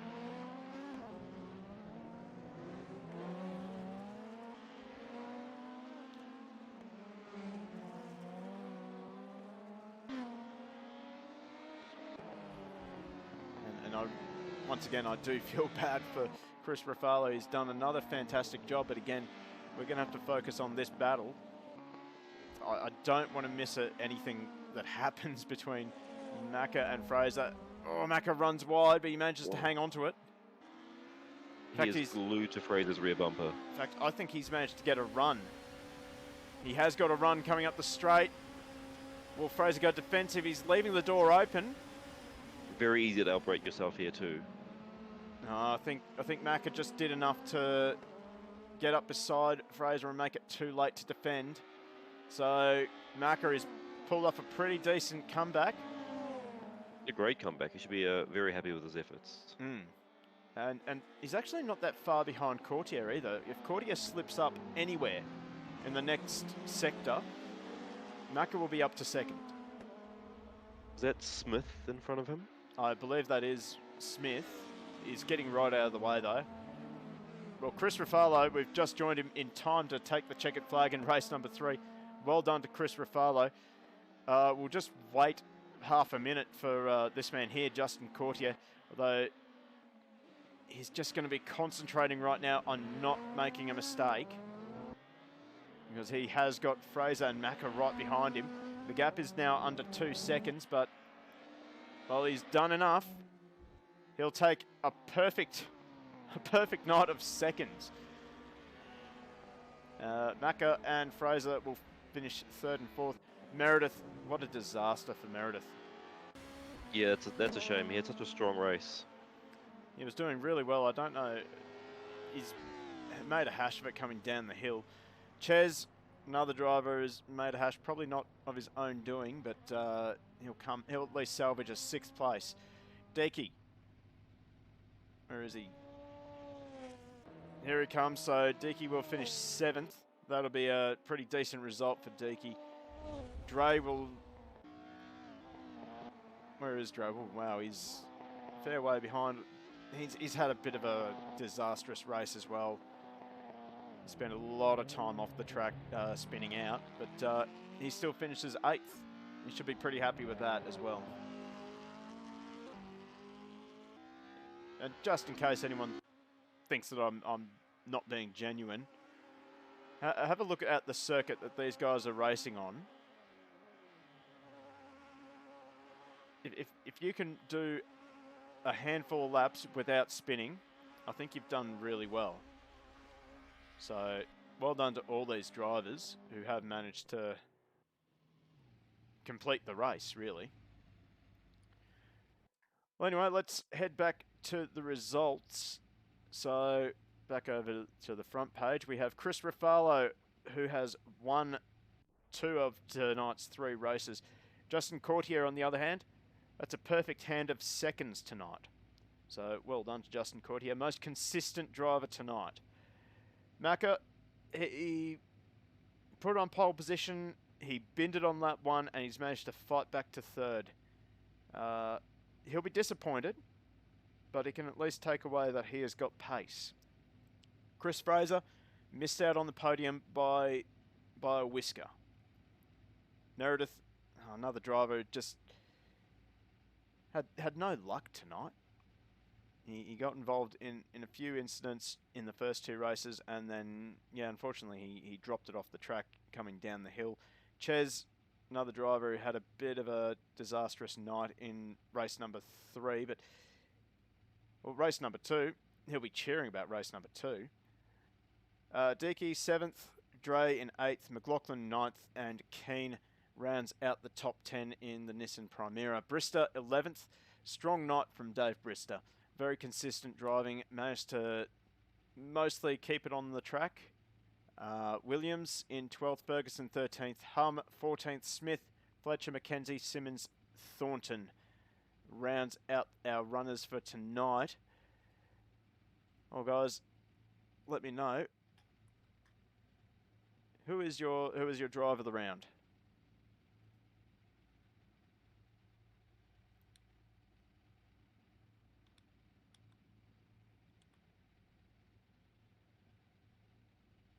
While we wait for I think everyone. there's a really strong showing from Shez as well, especially race 1 and 2. He did a banging job. Macca had a fantastic recovery on race 3. I thought that was really good to see. It was very entertaining to see Macca come through the field. Got Feared Fellow Gaming, Courtier. I have to agree, very consistent drive from Courtier. He stayed out of trouble. He may not have won, but that's a decent points haul for him when you think about it. 3 seconds in one night. He'll be that'll do really well for his championship standings. But Ruffalo is going to be streaks ahead of everyone else, I think, after this round. 2 wins and a 6th. That's a decent points haul as well. But yeah, take nothing away from Chris Ruffalo. That was a very dominant display of driving tonight from Chris Ruffalo, and certainly something that will have a lot of people sitting up and sort of maybe showing a bit of concern about it. But anyway. But I think has he got the maximum ballast on? 60 kgs after this round, yeah. Wow. And you'd be surprised what a difference 60 kgs makes on a large open track, especially on the straight line. You just get reeled in like a toddler by some of the cars, especially the Alpha, in a straight line. Well, next round is at Castle Combe, which is another fairly open, high-speed circuit with a couple of chicanes thrown in, if my memory is correct. So looking forward to that one. That will be on the 19th of August. Boy, but you can't wait to get back out there. Oh, I've been getting really excited just watching these boys race tonight. It's a lot of fun competing in the field, and these cars can just take so much abuse and still kind of be left standing. Yeah, it certainly makes for very entertaining racing. Well, I think we'll have to wrap it up there. I'd like to thank everyone for joining the stream tonight. Thanks to all our new followers and our new subscriptions as well. If you liked what you saw tonight, make sure you smash that follow button. Big thank you to Dietmar for joining me in the commentary box tonight. I hope you have a much better season than what you had tonight. Yeah, it'd be great to see you back on track. Oh, it was a pleasure. Thanks for having me along. Well, thank you very much, everyone. we will see you on the next stream. Until then, adios.